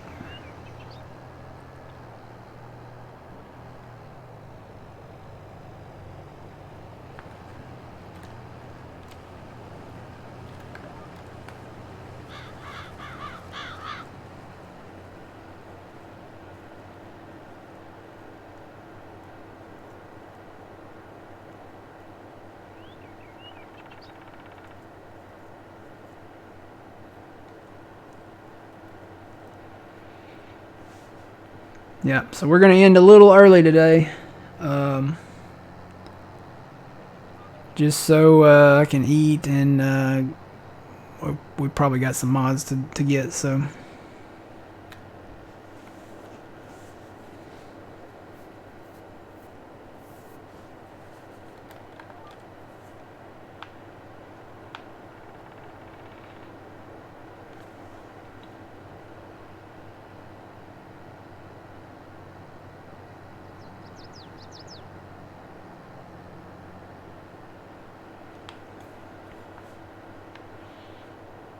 Yeah, I can probably say we're probably going to be doing soybeans tomorrow too. At least tomorrow morning. We may go a little longer tomorrow.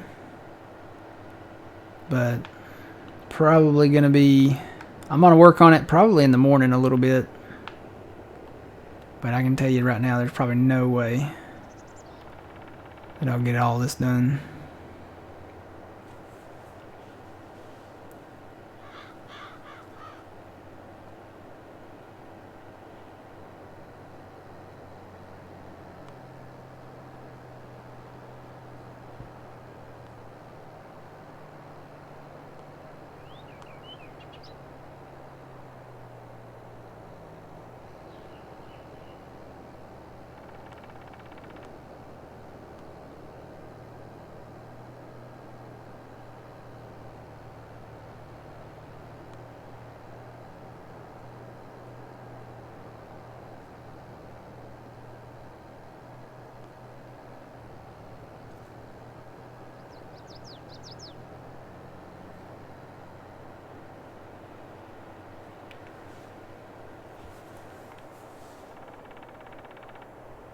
Hello, welcome in. Doing good.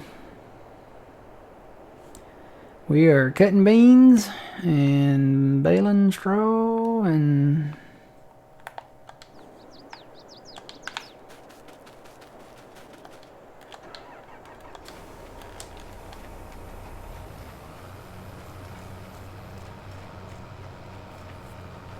Be nice to get a load to see if we can actually put the bales down in the BGA. I'm gonna run here while that combine's coming back up this way.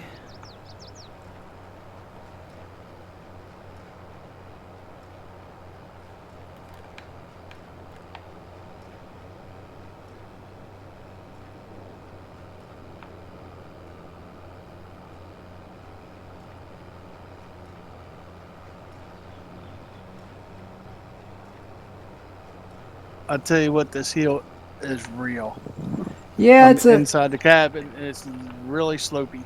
It's a little much. It's still going 6 miles an hour, but it's,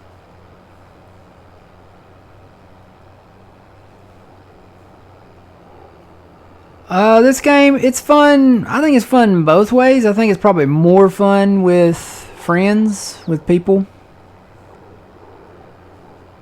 But it's okay solo as well.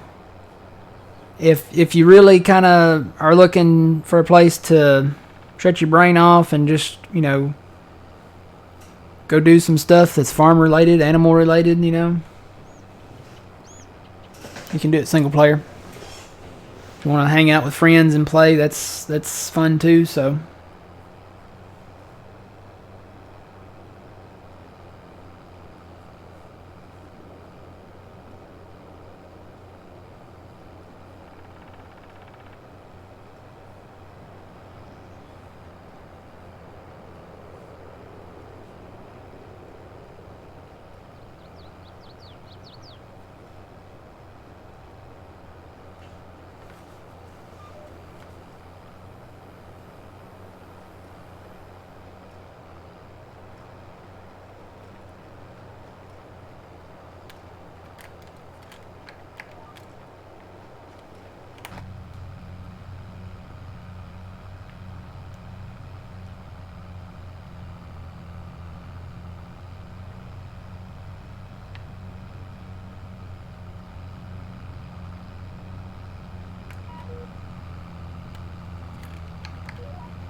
Alright guys, we're going to wrap it up here. Again, don't forget to check out John's channel. Here it is right there. Twitch.tv/PumaPlow.